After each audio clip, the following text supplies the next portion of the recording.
अस्सलाम वालेकुम, खुशामदीद कहेंगे आप सब लोगों को एक और सुबह में। उम्मीद करते हैं आप सब खैरियत से होंगे। जुमा आप सबको बहुत मुबारक हो। मैं हूं आपके साथ हलीमा जुल्फ़िकार, मेरे साथ मौजूद हैं हुमायूं ज़ेब अब्बासी। अ वेरी गुड मॉर्निंग। जुमा बहुत बहुत मुबारक हो। आप सल्लल्लाहु अलैहि वसल्लम पर दुरूद व सलाम भेजते हुए इस दिन की शुरुआत करते हैं। अल्लाहुम्मा सल्लि अला मुहम्मदिन व अला आलि मुहम्मदिन व बारिक वसल्लम। जब भी किसी दिन की शुरुआत की जाती है तो आप यही इसी उम्मीद के साथ करते हैं कि अल्लाह करे आज का दिन बहुत अच्छा गुजरे। तो हम आपके लिए, अपने लिए और तमाम देखने वालों, सुनने वालों, सुनते कानों को और देखती आँखों को हम ये कहेंगे कि अल्लाह ताला आपका हर दिन, हर महीना, हर साल बहुत अच्छा गुजरे। मूविंग बैक, कहते हैं कुछ लोग जिनको देखते हैं और आप कहते हैं कि यार ये बहुत गुस्से वाला है, ये बड़ी ड्रामेटिक है, ये इंसान तो बर्दाश्त के काबिल है ही नहीं, इससे कोई बात करो तो आगे से लड़ पड़ता है। आज मैंने एक ऐसा टॉपिक लाया है जिसके बारे में बड़ा एकेडमिक भी हो जाएगा, लेकिन सबको पुरानी बातें याद आएंगी कि ये साइकोलॉजिकल टर्म है क्या, जिसे कहते हैं reactive abuse. Reactive abuse Halima, अगर आप इसको सुने, क्योंकि मैंने भी पढ़ा तब मुझे पता चला, मुझे सुनने से कुछ पता चला लेकिन इतना नहीं पता चला, फिर मैंने पढ़ा तो मुझे पता चला। अगर सुनती है रिएक्टिव अब्यूज़, आपको क्या लगता है क्या होगा? कुछ अगर वर्ड से ही अंदाज़ा लगाए, because of course you will not know, you haven't studied psychology, but मैंने उस टॉपिक को पढ़ा, फिर मुझे पता चला। आपको रिएक्टिव अब्यूज़ से क्या अंदाज़ा लगता है? मुझे तो लगता है कि किसी और माशाल्लाह बहुत अच्छी लग रही है। Thank you so much. आपकी शॉल बहुत अच्छी है, मुझे लग रहा है कि भाभी की है शॉल जो आपने ली हुई है। क्या लगता है रिएक्टिव अब्यूज़ क्या होता है? शॉल जो आपने ली हुई है बहुत अच्छी लग रही है, माशाल्लाह माशाल्लाह। अल्लाह ताला ऐसे ही रखे आप दोनों को। मुझे जो सुन के लगता है वो ये है कि किसी चीज़ को आप किसी को रिपीटेडली इतनी दफ़ा बोलते हैं कि उसका रिएक्शन जो है वो वैसे, जैसे आपने कहा कि बहुत सारे लोगों के साथ ये टर्म्स एसोसिएट कर दी जाती हैं, गुस्से का बड़ा तेज़ है, छोटी छोटी बात पे गुस्सा करना शुरू कर देते हैं, तो वो वाकई ही वो एक रिएक्शन उनका बिल्ड होता है जिसके अंदर वो अब्यूज़ शामिल हो जाता है। वो रिएक्शन के तौर पे वो अब्यूज़ देना शुरू करते हैं। वेरी राइट, आपने बिल्कुल ठीक बताया, बिल्कुल, बल्कि बहुत ज़्यादा ठीक बताया आपने हलीमा। होता ये है, जैसे कि अगर मैं आपको एग्जांपल देना शुरू करूं, आपके ससुर है, वो आपको कहते हैं कि ये चटनी आपने सिलबट्टे पे बनाई है, ठीक है, तो ये मैंने कुछ देखा, मैंने कुछ रील्स देखी, तो मैंने उससे एक मूवी भी है, तो उसने कहा ये सिलबट्टे पे बनाई है, तो कहती नहीं, तो वो कहता है कि हाँ हाथ जल जाते हैं ना, वो बिल्कुल खामोश हो जाती है। उसके थोड़ी देर बाद आप देखते हैं कि वो क्या होता है कि वो कपड़े धोती है और कहते हैं, ये कहते हैं पसीने के दाग ना मशीन से नहीं जाते, मशीन से नहीं जाते, कहते मशीन से नहीं जाते, तो यानी उनका मतलब था हाथों से धोएं। वो देखती है कि मेरा धोना इनको नहीं अच्छा लगा, फिर वो जब दोबारा आते वो कहते हैं अब्बू बाबूजी, अब वो हिंदी मूवी थी, वो कहते हैं कि आप देखिए अब मैंने सिलबट्टे बनाई है, कहते हैं हाँ कैसी है, तो कहते हैं नमक कम है। सो आप किसी की मेहनत को सराहने के बजाय आप उन पर मुसलसल तनकीद करते हैं। फिर कारपेट जब साफ़ करते हो कहते हैं मशीन से ना कारपेट से ही साफ़ नहीं होता, अगर झाड़ू लगा दिया जाए कारपेट पे तो ज़्यादा बेहतर से सफाई होगी। फिर एक क्या बात होती है कि जब उसका देवर आता है और वो उसे कहता है कि जी 2 नींबू वाले शरबत, 2 मिर्ची वाले शरबत, 2 नमक वाले शरबत बना के आ जाए। जब वो सुनती है तो वो बहुत हाइपर हो जाती है। वो क्या करती है कि वो जो बेसन के नीचे पानी होता है वो घसीटती है और वो ग्लास में लीक हो रहा होता है बेसिकली, वो जो पानी है वो बेसन क्या उसे कह सकते हैं आप, गंदा सेवरेज का पानी, ठीक है, मैंने उससे लीक हो रहा होता है। हाँ। वो फिर क्या करती है कि वो जब उसका शौहर आता है वो उसके मुंह पे दे मारती है, वो फिर निकल जाती है। एक बार वो जॉब का भी कहती है, तो कहती है जॉब करके क्या करोगी? जब आप किसी को इतना जिज कर देते हैं तो एक रिएक्टिव अब्यूज रिएक्शन आता है। अब असल कहानी यहाँ पर है, अब आपने यहाँ से सुनना है। होता ये कि जब वो आपके ऊपर बरस पड़ता है तो आप कहते हैं देखा ये तुम्हारी वजह से हुआ है, तुम्हारा मेंटल प्रॉब्लम है, तुम्हें गुस्सा बहुत आता है, तुम देख रहे हो हमारी लड़ाई तुम्हारी वजह से हुई है। जो बाकी पीछे सब कुछ आप उसे मेंटल टॉर्चर आप उसे देकर आए हैं वो आप भूल जाते हैं, लेकिन that you come to the conclusion. Halima, अच्छा शुक्र अल्हम्दुलिल्लाह।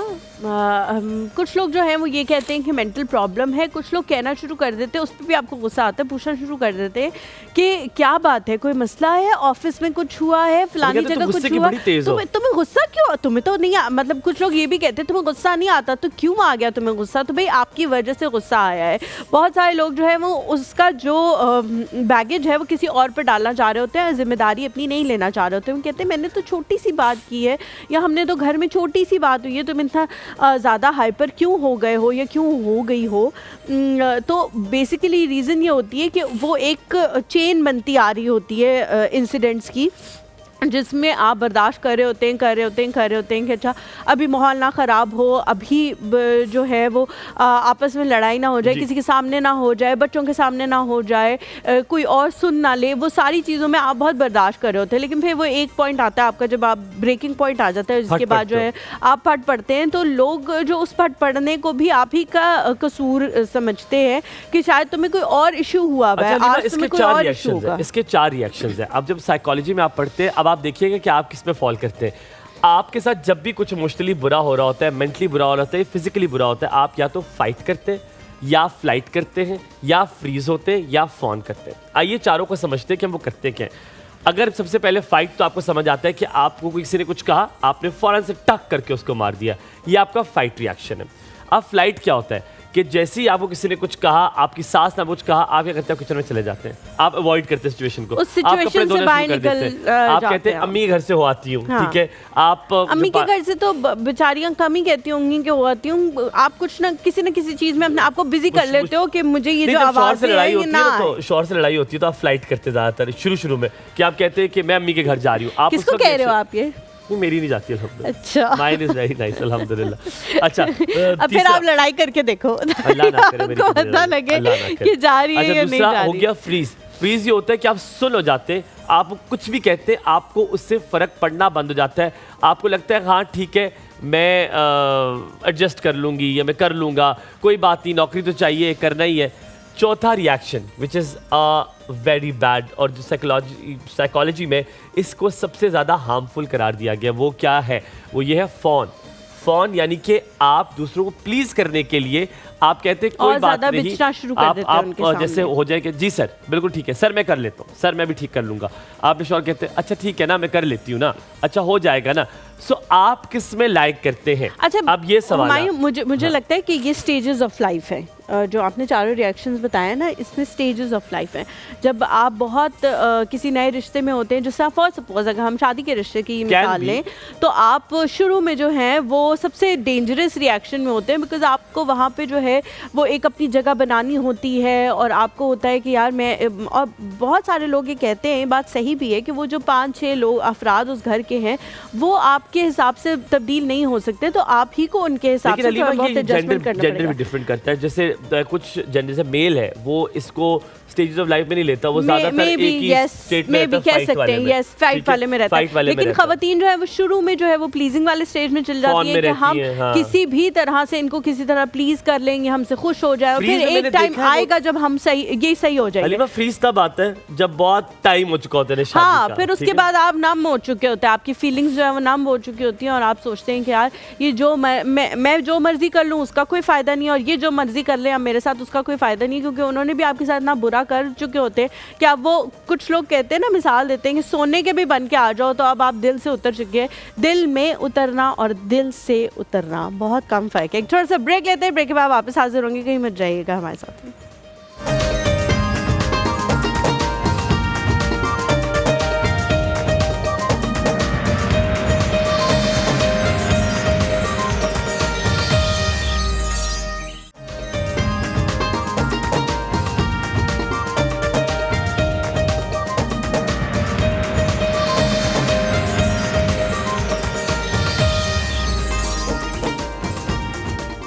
Welcome back to the show. इससे पहले कि हम टॉपिक के बारे में बात करें, आज सुबह मुझे एक चीज़ का बड़ा एहसास हुआ है, मैं बहुत ज़्यादा इमोशनल हो गई उस बात को लेके। मेरी सुन तो लो, मुझे पता है तुम मेरे साथ होगी, लेकिन सुन लो क्या बात है। मैं नहीं जाऊंगा तुम्हें छोड़ के। मैं जो है फजर की नमाज के लिए उठी और मैंने नमाज पढ़ी और दुआ की, और जब मैं आके बिस्तर पे लेटी तो मुझे ख्याल आया कि मैंने तो अपने लिए दुआ ही नहीं की, और मेरे लिए दुआ करती थी। मैंने जो है वो तकरीबन सारी दुआएं अपने बच्चे के लिए की, और फिर मैं आके लेट गई तो मुझे एहसास हो कि यार मैंने तो अपने लिए कुछ मांगा ही नहीं, ना मैंने दुआ की। इतनी मुश्किल से आप सुबह उठते हो और सर्दी भी होती है, फिर वो एक जंग चल रही होती है नफ्स की कि उठना है नहीं उठना, क्या करना है क्या नहीं करना, और फिर मुझे हुआ कि यार कुछ भी नहीं मांगा। तो फिर पहले मैंने कुछ सेकंड्स के लिए, कुछ माइक्रो सेकंड्स के लिए सोचा कि चलो कोई बात नहीं, अल्लाह मियाँ तो हर जगह बिस्तर पे लेट के ही मांग लेती हूँ।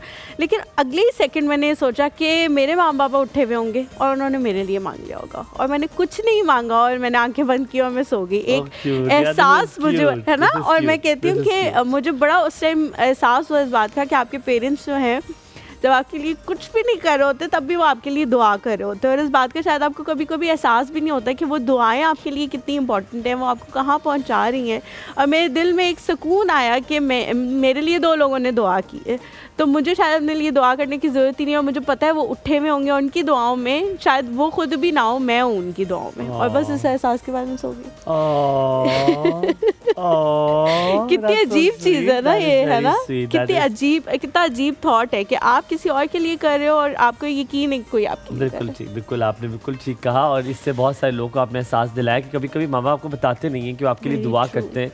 और आप ये याद रखें कि मैंने कल बड़ी एक प्यारी सी रील देखी, उसमें उसने कहा कि, और ये मैं एक ऐसे जिनका मज़हब हमारे साथ नहीं था, मुख्तलिफ मज़हब की थी, वो कहती है कि चाहे जो भी हो जाए, दुनिया आपके साथ जो भी करे, आपके पास जो आपके बड़े हैं ना, आपके माँ बाप हैं, उनका सहारा कभी भी नहीं छोड़ना, उनका साथ कभी भी नहीं छोड़ना, क्योंकि वो वाहिद हैं जो आपके लिए बेलौस करते हैं, और वो आपके लिए बेलौस खाली प्यार नहीं करते, वो आपके लिए क़यामत तक दुआ करते रहते हैं कि मेरा बच्चा, और वो ये वाहिद शख्सियत है माँ बाप जो चाहते हैं हमारा बच्चा हमसे ज़्यादा कामयाब हो। ठीक है, the only I think people, not even your wife, not even your husband, वो चाहते हैं कि नहीं, आई थिंक वाइफ चाहती हैं कि आप उनसे ज़्यादा कामयाब हो, सम हस्बैंड डजंट वांट इट कि आप उनसे ज़्यादा कामयाब हो जाएं।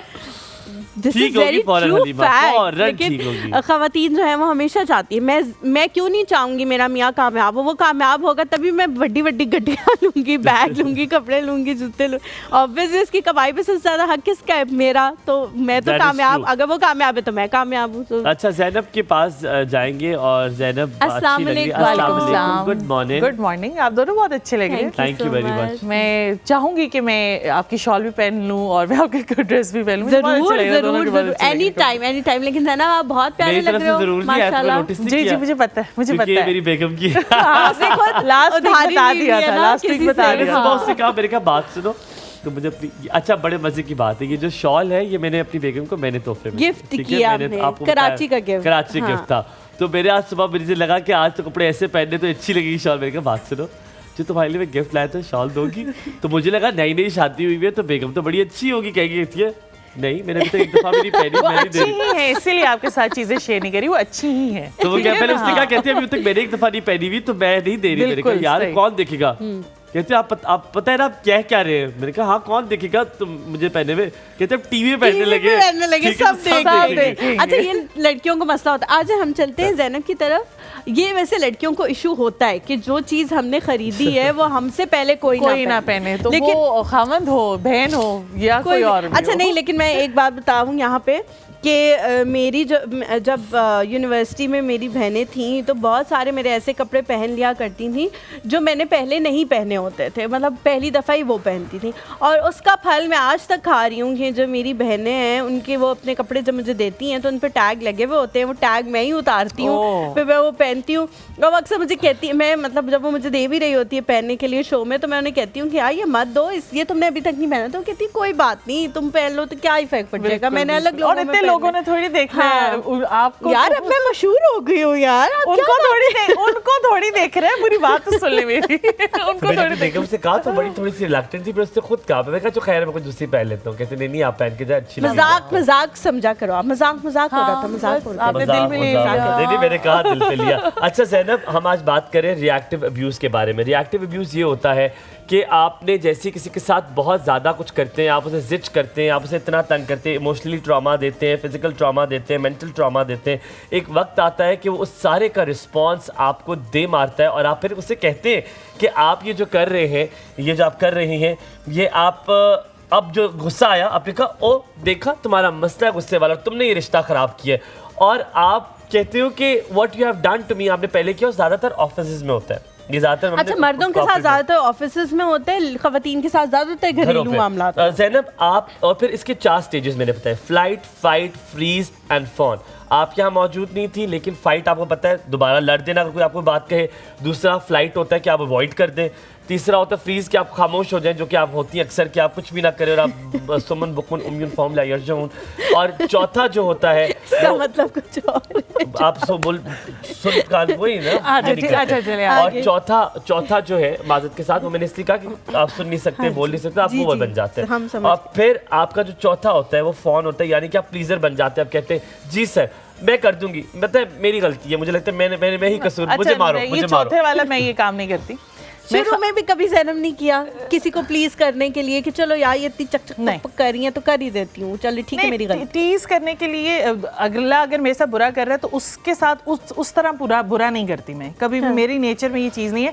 मैं खामोश बहुत जल्दी हो जाती हूँ। वो फाइट वाले स्टेज बहुत कम ड्यूरेशन के लिए आती है, वो खामोशी वाली ड्यूरेशन Freeze वाली ज़्यादा है। हाँ बहुत ज़्यादा आती है। और उसके बाद फिर मैं ये कैसे करती जानता हूँ मैं तुम्हें? हूँ, हाँ फिर मैं ये करती हूँ कि मैं उस रिश्ते से निकल जाती हूँ। एक तो मेरे ये लिए इतना कोई बहुत- आसान तरीका इसने ढूंढा। हाँ मैं ना हाँ रिश्ते क्यों से पता है निकल मसला ये है जाती कि हूँ। जब उसको मेरे से इतनी प्रॉब्लम्स हो रही हैं तो फिर उसके साथ हलीमा रह झूठ के बोल क्या रही है करना। ना तुझे, और मुझे पता है रिश्ते से नहीं निकलती ना। रिश्ते तब निकलती है जब अगले लोग इसका कुचुम्बर निकाल मैं के रिश्ते से पड़े हुए तब होते हैं निकलती ना, हूँ जब तब। मेरे सारे रास्ते ना अगले जगह होते पे हैं। जाने के लिए क्लियर होते हैं।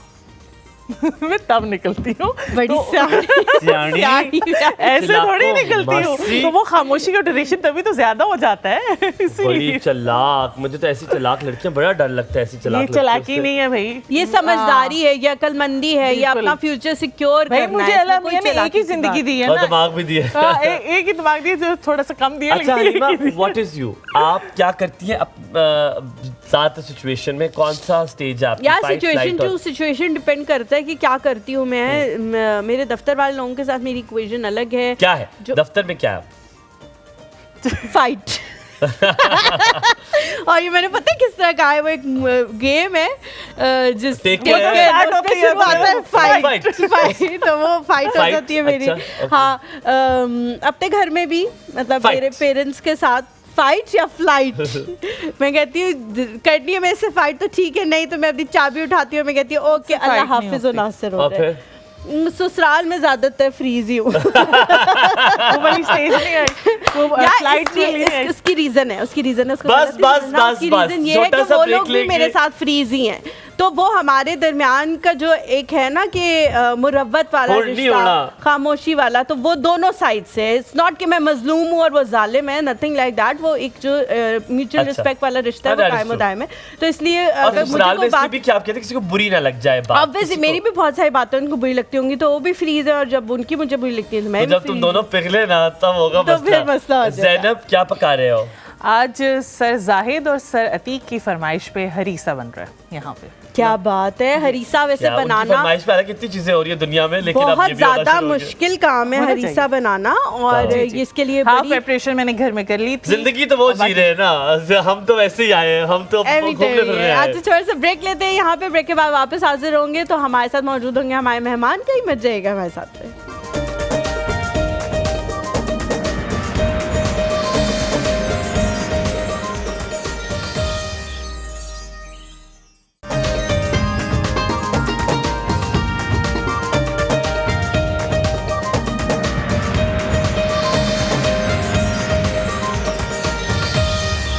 Welcome back to the show. हम लोग बात कर रहे हैं कि आपके साथ अगर कोई बहुत ज़्यादा कुछ जातियाँ करता है तो आप किस मोड में चल जाते हैं? जल्दी से आपने 1 मिनट के अंदर जवाब नहीं, देना मैं है। क्यों एक मिनट जल्दी से आपने बस वो जल्दी से देते थे, मैं नहीं इस तरह जवाब देता। होती चलती तो तुम्हारी मर्जी है, चलो फिर दो जवाब।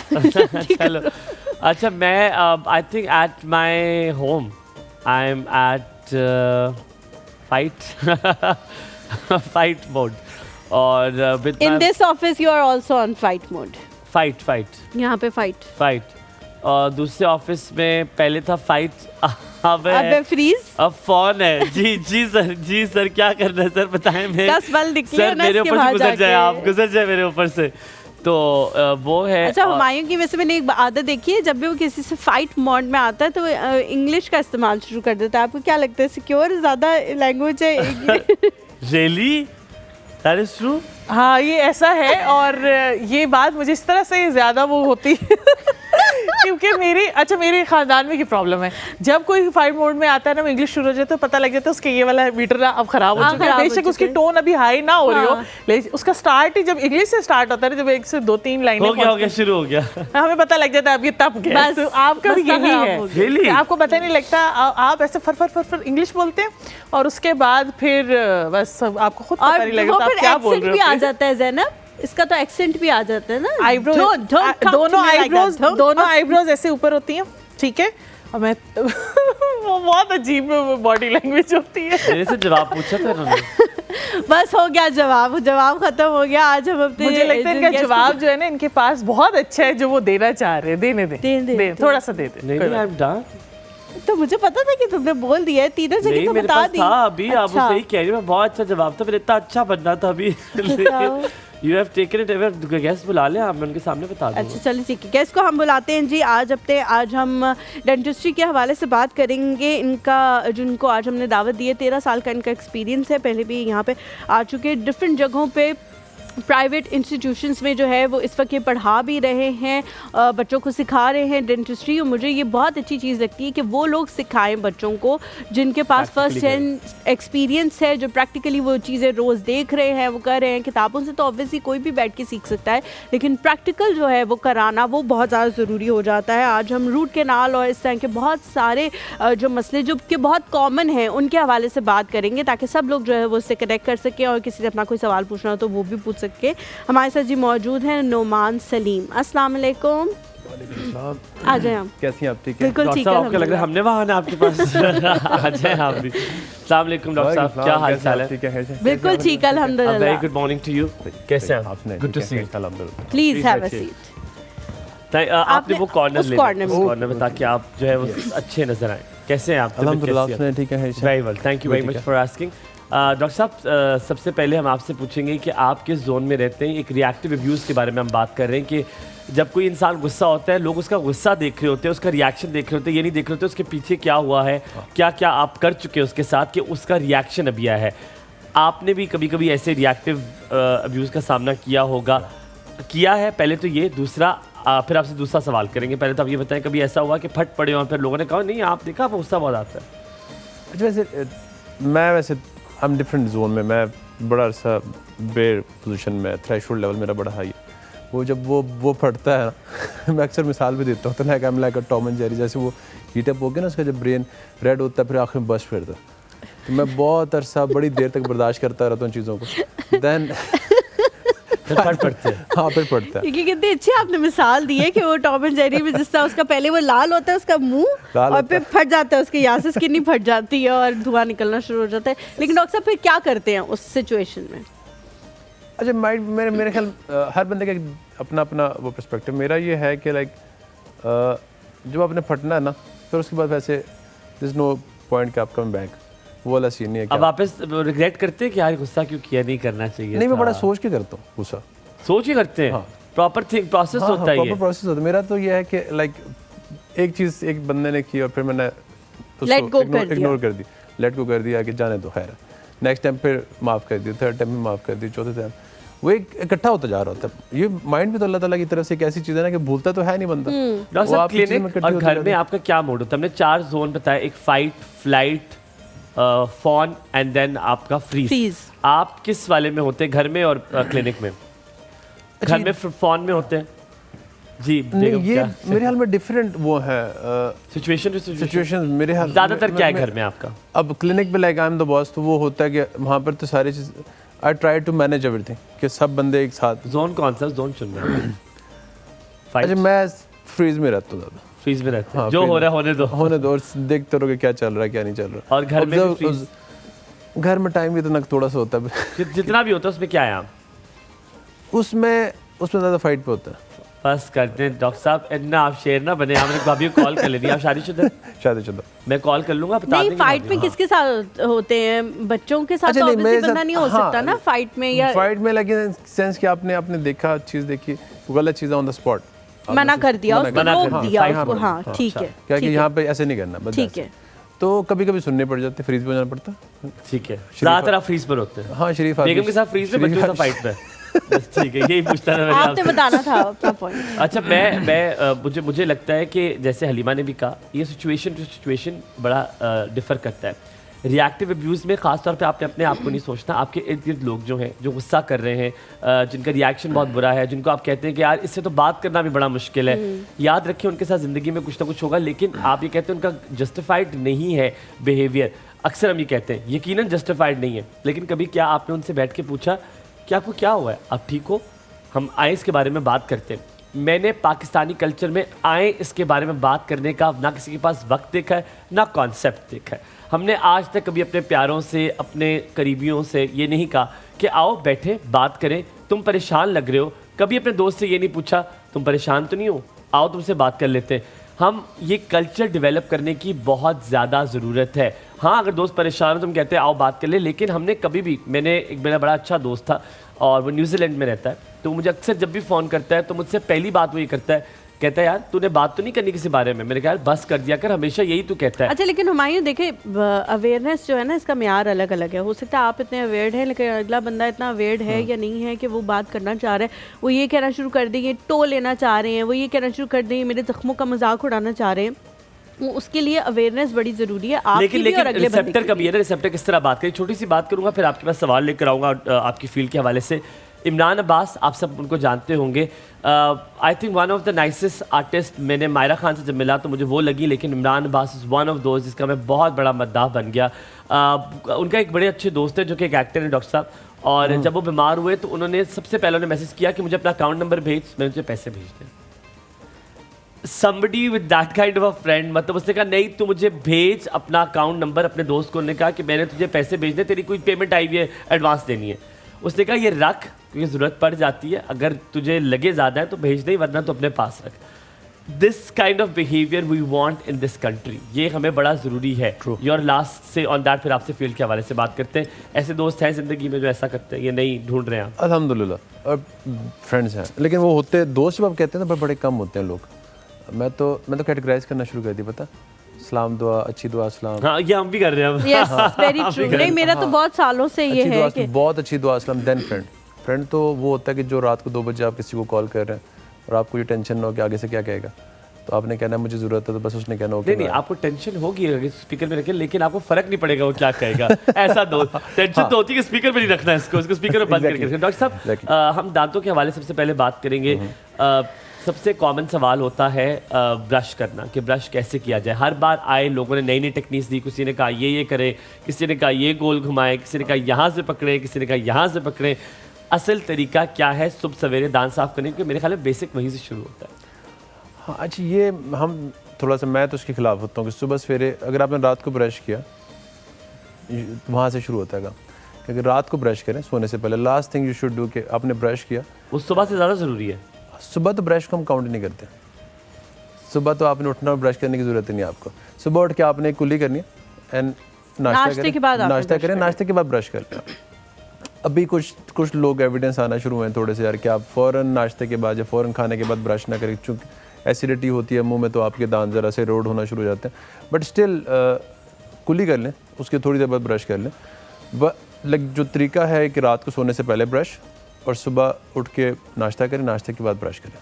बट डॉक्टर साहब, आपको नहीं लगता कि रात को हमारा ज़ाहिर मुंह इतनी देर बंद रहता है, उसके अंदर तब भी तो केमिकल्स होते होंगे, हमारा सलाइवा जो है वो शायद इतना प्योरीफाई ना हुआ वो, इसलिए मुझे तो पता नहीं, मुझे बचपन से लगता है कि मैं किसी से बात भी नहीं कर सकती ब्रश किए बगैर। आई जस्ट डोंट नो, मेरा यही कॉन्सेप्ट है, मैं मुंह नहीं खोल सकती ब्रश किए बगैर, मैं सबसे पहले वॉशरूम जाके ब्रश ही करूँगी। वो शायद एक पूरा फील बन गया कि कल्चर बन गया, हमारा नॉर्म बन गया कि सुबह उठ के ब्रश करना। और अच्छा, वो अगर आप रात को ब्रश करें और अच्छा ब्रश किया आपने, इंक्लूडिंग योर टंग, हम लोग टंग ब्रश नहीं करते जी, 70% of the bacteria resides in your tongue. तो अगर आपने ब्रश किया, जुबान को ब्रश किया, दांतों को ब्रश किया और आपने फ्लॉस किया रात को, आप लीव करने से उठें, आपके माउथ फ्रेश होगा। डॉक्टर साहब, कितना ज़रूरी है एक अच्छा ब्रश होना, कि अच्छा ब्रश है जो सॉफ्ट है, हार्ड है, मीडियम है और अच्छी कंपनी का ब्रश होना। क्या इससे फ़र्क पड़ता है कि नहीं? आपकी ब्रश टेक्निक से फ़र्क पड़ता है? टेक्निक इज़ इम्पॉर्टेंट, फिर प्लस ब्रिसल के जो साइजेस आते हैं ना, जैसे सॉफ्ट है, मीडियम है, हार्ड है, सो वी रिकमेंड कि मीडियम यूज़ करें। हार्ड दांतों को डैमेज करता है, सॉफ्ट ज़्यादा सफाई नहीं करता सही तरह, so always use medium. And ठीक फिर है। पब्लिक हेल्थ की अगर बात करें तो उसमें तो यह है कि आपने पेशेंट का अपना जो थंब होता है उस साइज़ का ब्रश होना चाहिए, क्योंकि वो एक थंब साइज़ ब्रश अगर वो ले रहा है तो एक टाइम पे वो 3 दांतों को कवर करेगा। डॉक्टर साहब वो बड़ा दुखता है, आप वो बड़ा वाला ब्रश ले तो अंदर जाता है तो आपके राइट आपके मसोड़े पे जाके लगता है। It's on the हाँ, जब वो top. फिर आप देखें जो आपको सूट करता है। मुझे तो छोटे वाला सूट करता है, ऑलवेज टेक दैट छोटे वाला, I tell you the company, आपको याद समझ आ जाएगी। बट डॉक्टर साहब ब्रश की बात ठीक है, क्या कुल्ली भी बहुत इंपॉर्टेंट है? हर खाने के बाद अगर आप कुल्ली कर लें तो उससे बहुत फर्क पड़ता है। मैं उस दिन भी बच्चों को हम कहते हैं कि आप वो हर दिन में 10 दफ़ा खा रहा है तो कम से कम हर खाने के बाद एक रिंस कर ले, ठीक है? इतना तो उसकी माँ करवा सकती है कि आप एक कुल्ली करवा दो। क्या फर्क पड़ेगा उससे?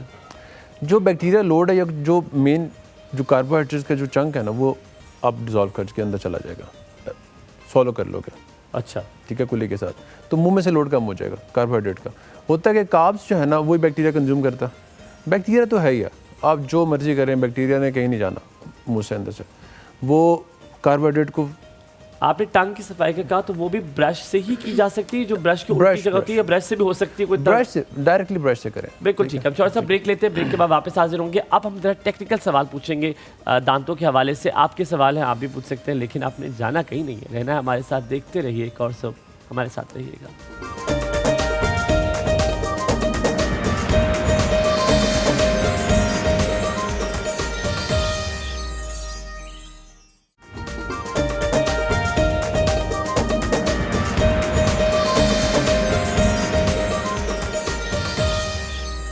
जी welcome back to the show. Doctor Numan हमारे साथ मौजूद है। हम दांतों के हवाले से जो है वो बात करेंगे। डॉक्टर नुमान, आपने बच्चों का कहा कि जी बच्चों को जो है आप कुल्ली करा लें या रिंस करा लें, लेकिन बहुत छोटे बच्चे भी ऐसे होते हैं जिनको नहीं आप सिखा सकते, उनको कुल्ली करना नहीं आती। क्या खुद हाथ से अपनी उंगलियों से साफ़ कर लेना उनका मुंह ये काफ़ी होगा उनके लिए? क्योंकि ब्रशिंग भी आप ज़ाहिर है बिल्कुल वो फिंगर ब्रश उनको कर रहे होते हैं, तो वो भी ज़ाहिर है उंगली से ही होता है, तो क्या वो से बच्चों को करें? जी हाँ, आप फिगर वो ब्रशेस आते हैं, सिलिकॉन के ब्रशेस आते जी हैं। फिंगर ब्रश बहुत जिनके छोटे छोटे दांत बच्चों के निकलते हैं, उन्हीं को सिखाने के लिए आप फिंगर ब्रश करते हैं, तो क्या उसी से साफ़ कर लेना काफ़ी है? अच्छा, मदर का बड़ा रोल है, मदर का बहुत रोल है इसमें। अक्सर बच्चे आते हैं, जब वो मेरे पास छोटे बच्चे लेके आते हैं, पेरेंट्स दांत खराब हैं, तो मैं counselling, I try to counsel कि मदर को काउंसिल होना चाहिए। 6 साल तक मदर की सुपरविजन में ब्रश होना चाहिए जी। बिकॉज बच्चों का गैग रिफ्लेक्स डेवलप ही नहीं होता 6.5 साल तक, वॉमिट वाला रिफ्लेक्स। बच्चे टूथपेस्ट खा जाते हैं, टूथपेस्ट खाने के लिए पॉइजन है। अगर आप फ्लोराइड कंज्यूम करना शुरू कर देता, बच्चा खाना शुरू करता, अब ऊपर से अल्लाह भला करे कंपनी होगा, उन्होंने टेस्ट भी इतने अच्छे अच्छे डाले हुए, तो बच्चों को लगता है च्युइंगम में तो खा भी जाते हैं। बिल्कुल, तो स्ट्रॉबेरी का टेस्ट है, समथिंग लाइक। रिकमेंड कि ब्रश, नहीं खाना चाहिए टूथपेस्ट। टूथपेस्ट नहीं खाना चाहिए, नेवर। क्यों, आप अभी तक खा रहे हो? नहीं, किसी ने मना नहीं किया टूथपेस्ट खाने से। नहीं, टूथपेस्ट हैज फ्लोराइड ना, फ्लोराइड आप खाते हैं तो जाके हड्डियों में डिपॉजिट करता है। It's a bone fluorosis. बस हमारी पहले तो किसी फिर ने मेरे क्यों नहीं ख्याल से बताया? फारिग होने लगी हैं हड्डियां अभी तक खा खा के। पसंद है तो आप खाते नहीं, रहते हो never. थोड़ा थोड़ा? One large toothpaste can kill a person, adult person. एक बड़ी ट्यूब, ये भी पब्लिक हेल्थ कहती है कि आपके बड़ा टूथपेस्ट जो है वो बंदे को मार आपको सकता बचपन में खाया था, अब तो नहीं खाता। बट मुझे डॉक्टर साहब एक बात बताएं, आपकी तो बेगम से बिल्कुल लड़ाई नहीं होती होगी? है। अब ऐसे क्योंकि आप जितना मुख्तसर जवाब देते हैं, इस पे तो लड़ाई हो ही नहीं सकती, इस पे लड़ाई बनती ही नहीं है। घर जाते ही तमाम तर मर्द मुख्तसर जवाब ही देना नहीं, शुरू अब कर जितना डॉक्टर देते साहब आप मुख्तसर आप दे रहे हैं, बड़ा प्रिसाइड और इतना धीमे मिजाज में, अगर मैं इस तरह कहूँ तो मेरी तो 5-6 बीवियाँ होती, मैं तो बड़ा लोगों को खुश रखता। मेरा मसला सिर्फ ये था कि मेरा, मुश्किलों से एक हुई है इसकी तो 5-6 की तो यही कह रहा हूँ, इसमें होती तो मुश्किलों से ना होती ना, आसानी से हो जाती। आसानी डॉक्टर साहब से हो आप कसम जाती। से आपको कहते हो कि बीवी ये, आप कहते हैं नहीं ये नहीं हो सकता, बस रहने दो। कहती है ठीक है डॉक्टर, आप जो कहते हैं ऐसे नहीं कहती बीवियों को, उस बात से ज्यादा गुस्सा आता है कि आगे से रिएक्शन क्यों नहीं आगे से दे रहे reaction क्यों नहीं आ हैं। रहा? यस। अच्छा डॉक्टर साहब, when it comes to teeth, मुझे सफाई पे ही ज़्यादा उस पे होता है। एक, अब मैं, बहुत सारे डॉक्टर्स हैं मेरे दोस्त जो कि डेंटिस्ट हैं, हर कोई अपनी ओपिनियन देता है। कोई कहता है स्केलिंग से हाँ दांत कमज़ोर होते हैं, कोई कहता है नहीं, किसने बेवकूफ़ ने कह दिया, कुछ कहते हैं नहीं मसोड़े कमज़ोर होते हैं। वो ऊपर, जाहिर बात है अगर आप किसी को चीज़ को पुश कर रहे हैं तो वो ऊपर की तरफ जा रहे हैं, वो जाहिर बात है इफेक्ट हो रहे हैं। स्केलिंग कराने से दांत की सफाई भी एक वाहिद तरीका स्केलिंग है, और अगर वो नहीं करवा रहे हैं आप, वो जनरल सफाई से घरों में होती है, तो फिर क्या करें अगर स्केलिंग से मसला होता ही नहीं है? क्वेश्चन है स्केलिंग नहीं होनी चाहिए कि होनी चाहिए? स्केलिंग नुकसानदेह है कि नहीं है? नहीं, नुकसानदेह नहीं, ठीक है। उसकी वजह यह है कि अच्छा, मेरी अपनी स्पेशलिटी है मसूड़े, आई एम पेरियोडोंटिस्ट, तो हम तो खैर कभी नहीं कहेंगे। Scaling is only healthy procedure जो प्रिकॉशनरी है कि आपने कुछ करवाया, ये ट्रीटमेंट नहीं है। मैं स्केलिंग अक्सर पेशेंट्स को कहता हूँ कि ये ऐसा है कि आपको हर साल अगर आप करवाते हैं ना तो आप बूढ़े नहीं होंगे, ठीक है। दांतों के पे आपको पता है एजिंग नहीं होती। जैसे स्केलिंग से? Scaling is one of the precautionary method. अच्छा। दांतों पे एजिंग नहीं है अल्लाह ताला की तरफ से। दांत वाहिद ऐसा बॉडी का ऑर्गन है, पार्ट है कि बाल सफ़ेद हो जाते हैं, स्किन पे झुर्रियाँ आ जाती हैं, हड्डियाँ कमज़ोर हो रही हैं। लेकिन दांत गिरते तो है डॉक्टर साहब?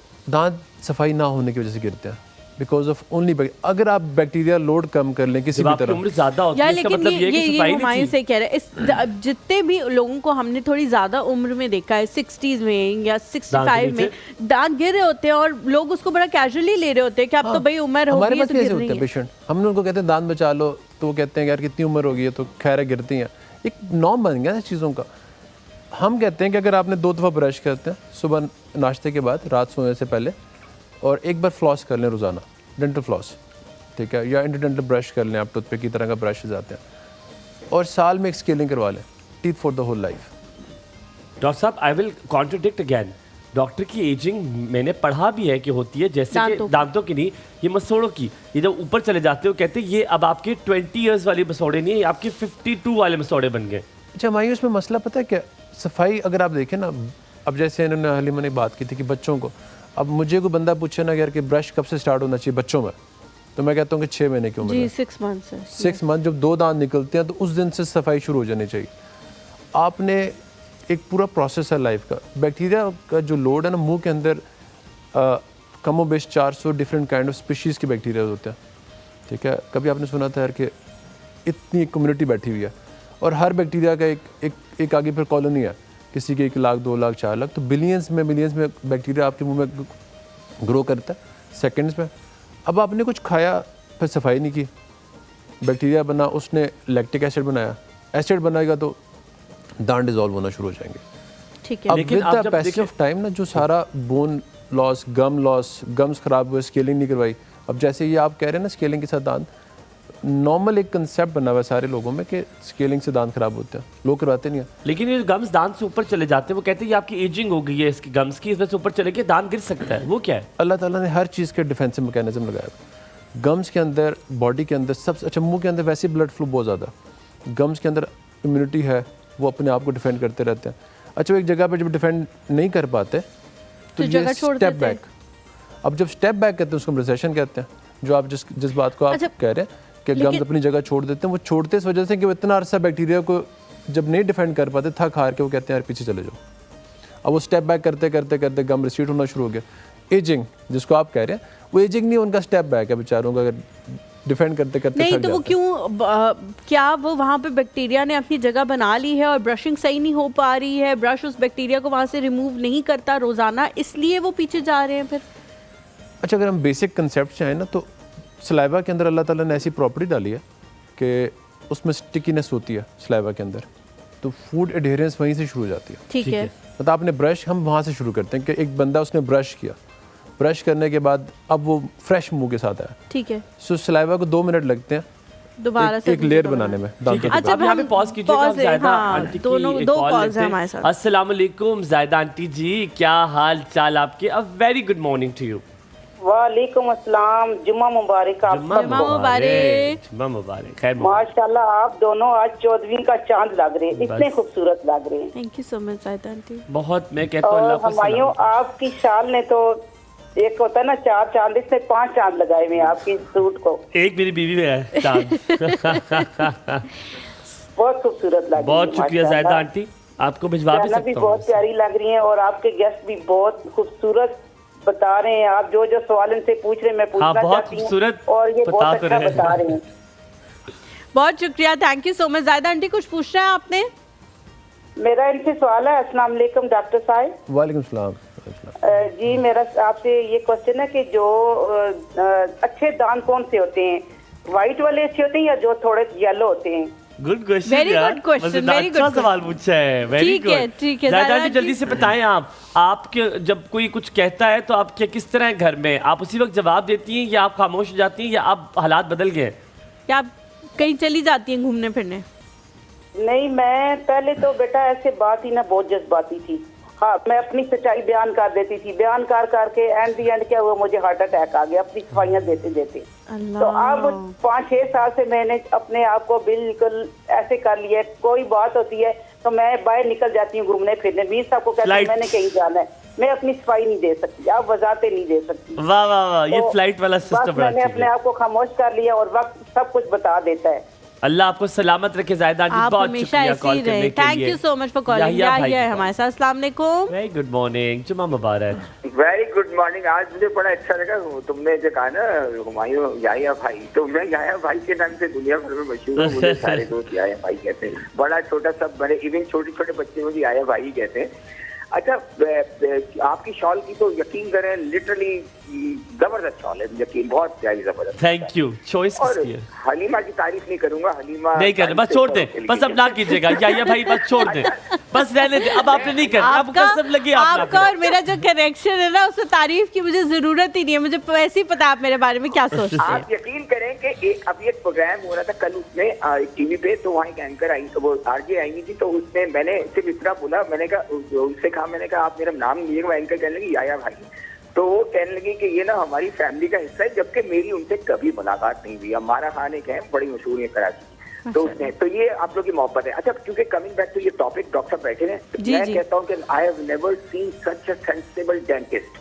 जो इन्होंने बातें बताई है ना, जो ये जानते हैं, he is a expert and professional doctor. I बिल्कुल सही कहते हैं। थोड़ी सी बात, बहुत शुक्रिया।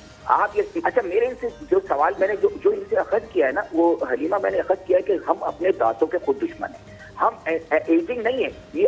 अभी मैं अपनी मिसाल दूं, मैंने अपने दांत खुद तबाह किए, मैं एक्सेप्टेड। उसकी वजह पता है क्या है? कि छोटी सी कैविटी हुई, हम डंडे मारते रहे, सफाइयाँ अपनी लगते रहे, फिर जब एंड पे पहुंच गया ना, तो हम पहुंच गए रूट कैनाल करने पहुंच गए। उस पर हमने ट्रीटमेंट पूरा नहीं कराया।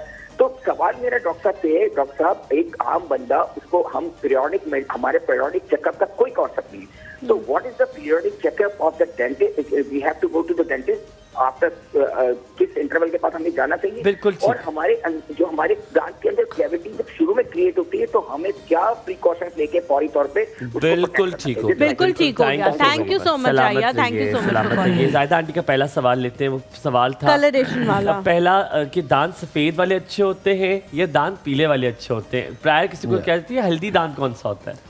अच्छा, ये हर बंदे की ना कलर टोन जो है वो उसकी डिफरेंट है, जेनेटिक है उसकी। अच्छा, मैंने जो अपनी ऑब्जर्वेशन किसी बुक्स में, अभी तक हमने कलर को लेके ना इश्यूज हैं, लेकिन जो वाइट टोन के बंदे हैं जिनकी स्किन वाइट्स होती हैं, उनके दांत येलो टोन में जाते हैं, because of the thin enamel.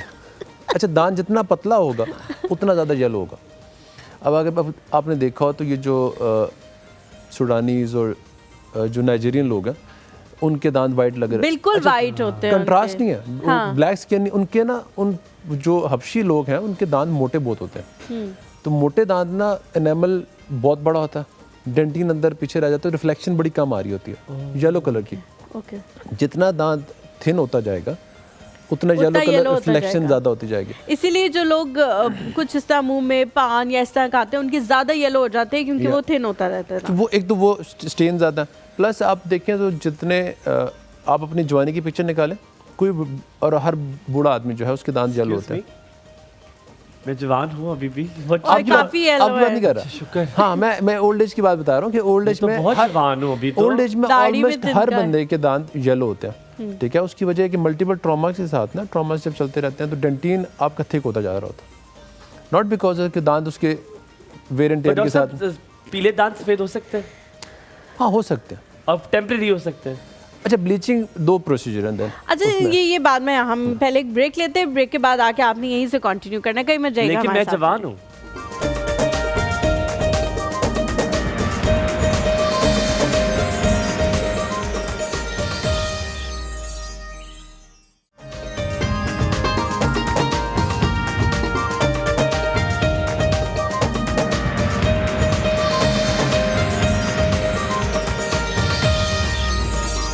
Back to the show. Doctor साहब जो है वो डॉक्टर नुमान हमें दांतों के हवाले से बता रहे थे, बिल्कुल बीच में थे तो ज़ाहिर ब्रेक हमने लेनी थी, तो हम वहीं से कंटिन्यू करते हैं डॉक्टर साहब जहाँ से आपने छोड़ा था, आप कलरेशन के बारे में और इन हालांकि आज तक किसी ने कंटिन्यू नहीं किया जहाँ से उसने छोड़ा था, वो लोग गायब हो जाते हैं, लेकिन हम आपसे वहीं से शुरू कर रहे हैं जहाँ से आपने छोड़ा था। तो ये बात हो रही थी येलो कलर या वाइट कलर, तो colour doesn't matter until unless कि अगर आपके दांतों में कैविटीज नहीं है और गम डिजीज नहीं है और ब्लीडिंग गम्स नहीं है, सो कलर इज फाइन। लेकिन डॉक्टर साहब बहुत सारे लोगों को तस्वीर खिंचवाते हुए इस बात का लगता है कि नहीं भाई हम शायद उतने अच्छे नहीं लग रहे, या हमारी स्माइल उतनी जो है वो नहीं लग रही अच्छी। थॉट पे आप एक्ट्रेस और एक्ट्रेस को इंस्टाग्राम पे देखते हैं तो वो हंसते हैं, तो वो बहुत अच्छी उनकी, और अब ये कॉन्सेप्ट भी आ गया हॉलीवुड स्माइल का कि जी आप if you want a Hollywood smile you can have it. मेरी स्माइल बहुत अच्छी है और मुझे दांत खूबसूरत, तो मुझे मेरी स्माइल एक्चुअली बहुत अच्छी है, मुझे बहुत तारीफ मिलती है। ये देखो you have a good smile, I have इस पे तो हंसी निकल रही है, स्माइल नहीं निकल। तो वो बेसिकली पेशेंट पिक्चर्स लेके आते हैं, हम ऐसी स्माइल बना रही है। तो मैं अक्सर उनको समझा भी रहा होता हूँ कि देखिए हर फेस कट के ऊपर एक डिफरेंट दांतों का स्टाइल अच्छा लगता है। तो अब राउंड फेस है तो डिफरेंट दांत अच्छे लगेंगे, लंबा फेस है तो डिफरेंट, ये दांतों की पूरी जो कलर और सिलेक्शन ऑफ टीथ डिज़ाइन है ना, ये भी एक सब्जेक्ट है पूरा कि आप किस तरह के दांत सिलेक्ट करेंगे। बट वाइट तो हो सकते हैं ना, आप वाइट एनी टाइम हो सकता है, जैसे वाइट चाहिए तो फिर आप क्या करेंगे? हो सकता है। दो options, cosmetic bleaching hydrogen peroxide से हम करते हैं, उसमें होम ब्लीचिंग किट्स भी आती हैं। अच्छा, होम ब्लीचिंग किट में और कॉस्मेटिक जो हमारे इन ऑफिस ब्लीचिंग है उसमें केमिकल का फ़र्क है। ठीक है, जो हम यूज़ करते हैं वो हाइड्रोजन पेरोक्साइड है 37%, जो होम ब्लीचिंग किट है उसमें कार्बामाइड पेरोक्साइड आता है। ठीक है, कार्बामाइड पेरोक्साइड ज़रा बर्निंग एजेंट नहीं है तो पेशेंट घर पे यूज़ कर सकता है। जो इन ऑफिस वाले हैं हाइड्रोजन पेरोक्साइड ये बर्न करता है, गम्स पे लग जाए, लिप्स पे लग जाए तो वो जलन होती है अच्छी खासी। तो वो अंडर आपने एक खास जगह पे ही करवाना है। हमने प्रॉपर बैरियर लगा के चीक्स को बचा के हम लोग हर चीज बचा के सिर्फ दांतों पे जेल लगाते हैं। लेकिन क्या ये बार-बार यूज कर बना के डॉक्टर साहब को भी स्माइल दिखा रहा हूं कि कहते हैं हां बहुत अच्छी स्माइल है मुझे। डॉक्टर साहब क्या ये बार-बार ये जो ब्लीचिंग है ये यूज करने से दांतों के अंदर कोई मसला हो सकता है या गिरने का खतरा हो सकता है? अच्छा, गिरने का नहीं, लेकिन अलबत्ता एक चीज़ है कि मैंने जो आप जब भी ब्लीचिंग करवाते हैं उससे साइड इफेक्ट्स एंड सेंसिटिविटी होती है। अच्छा, ठीक है, और जब सेंसिटिव होगा तो इट मीन कि आपकी नर्व जो है ना वो हिट होती है, ट्रॉमा पहुंचता है उसको। अच्छा, जब भी अल्लाह ताला की तरफ से नर्व को ट्रॉमा पहुंचता है तो नर्व स्टेप बैक करती है, जैसे गम स्टेप बैक करते हैं तो नर्व अपने सामने एक वॉल बनाती है, उसको हम टर्शियरी डेंटिन कहते हैं। ठीक है, टर्शियरी डेंटिन का कलर डार्क ऑरेंज कलर का होता है। वन ऑफ द रीज़न कि जो बचपन से लेके जो बुढ़ापे तक जो आपके दांतों का कलर चेंज कर रहा होता है ना, वो टर्शियरी डेंटिन करती है कि हर बच्चे के दांत वाइट है, जब वो बड़ा होता जा रहा होता है ठंडा गर्म चाय के ऊपर पानी पिया, पानी के साथ चाय की कोक ये करते करते तो ट्रॉमा नर्व को ठंडा गर्म करते करते ना वो एक टाइम आता है कि नर्व इतना श्रिंक हो के अपने सामने दीवार बना देती है कि दांत येलो कलर के होते हैं। इवन हम ओल्ड पेशेंट्स को भी कहते हैं कि आप सिलेक्शन ऑफ टीथ थोड़े से येलो रखें। अच्छा डॉक्टर साहब, जो याया का सवाल था उसी के अंदर से मैं उसको अपनी तरह से थोड़ा ट्विस्ट करके पूछूंगी। उन्होंने कहा कि हम लोग नहीं जाते डॉक्टर के पास, डेंटिस्ट के पास नहीं जाते अंटिल अनलेस कोई बहुत ज़्यादा बड़ा मसला शुरू ना हो जाए हमारे साथ। इसी से जो रिलेटेड है वो ये, मतलब मुझे लगता है कि डेंटिस्ट का जो प्रोसीजर है वो थोड़ा तकलीफदेह होता है। आपको ज़ाहिर सुन करने के लिए आपको होता है यार मेरे मुंह के अंदर इंजेक्शन लग रहा है, 2 से 3 भी कभी injection. Dentist are very expensive in Pakistan, they not सस्ते। एक्सपेंसिव ना भी हो, तकलीफ का जो एक मतलब वो सोच, अगर मैं सोचूं कि मुझे कोई प्रोसीजर कराना है जो ज़रूरी भी है तो ऑब्वियसली मैं सोचूंगी कि मेरी हेल्थ के लिए ज़रूरी है तो पैसे लग भी रहे हैं तो इट्स ओके। बट जो आपको दर्द का वो होता है ना कि यार अब मुंह खुला रहेगा। आई विल, देखो याहिया जो पूछ रहे थे वो कह रहे थे कि आपको नॉर्मल रूटीन में कितनी दफ़ा जाना चाहिए ताकि आपके दांत हेल्दी रहे। नॉर्मली आप कभी भी डेंटिस्ट के पास जब तक आपको दर्द ना हो, पाकिस्तानी सोसाइटी मुझ जैसा बंदा भी हम नहीं जाते हैं। अब एस्थेटिक फिजिशियन के पास क्यों जाते हैं हम? क्योंकि हमें दिख रहा है ना सामने, नजर आता है इसलिए जाते हैं। आप दांत के जब तक दर्द नहीं होते तुम कभी, मतलब तुम फिर you are very educated, you come from a doctor family, तो शायद इसलिए जाओगी। मैं कभी ना जाऊँ। यही बात बोल रही हूँ कि मैं अगर मुझे अवेयरनेस की वजह से मैं चली भी जाऊँ, लेकिन वो जो मुझे ट्रॉमा है, मुझे लगता है मुझे हो गया है जा के डेंटिस्ट के, कि मुझे डर लगने लग गया है कि अब मैं जाऊंगी वो इंजेक्शंस देंगे, फिर उसके बाद वो जो तकलीफ़ है वो बहुत अरसे तक चलती रहेगी। फिर जाहिर है एक मुंह ऐसा आपका हिस्सा है कि हर चीज़ में यूज़ होना है, खाने में यूज़ होना है, पीने में यूज़ होना है, सोने में, आप जाहिर है जिस साइड पे सो रहे हैं उसका मसला है। तो उसकी वजह से भी बंदा कहता है कि यार तब तक बर्दाश्त कर लो जब तक आखिरी हद ना हो जाने की। तो ये क्या रीज़न है, अभी तक इतनी रिसर्च के बाद, इतनी सारी चीज़ों के बावजूद ऐसे प्रोसीजर्स क्यों नहीं आए कि दर्द पेन फ्री जो है वो क्यों नहीं आ सके प्रोसीजर्स? जी वैसे वो एक कल भी मैं देख रहा था कि वो AI is gonna take your job ना, तो वो डेंटिस्ट कहता है कब तो जिद्दत आएगी, it will take time.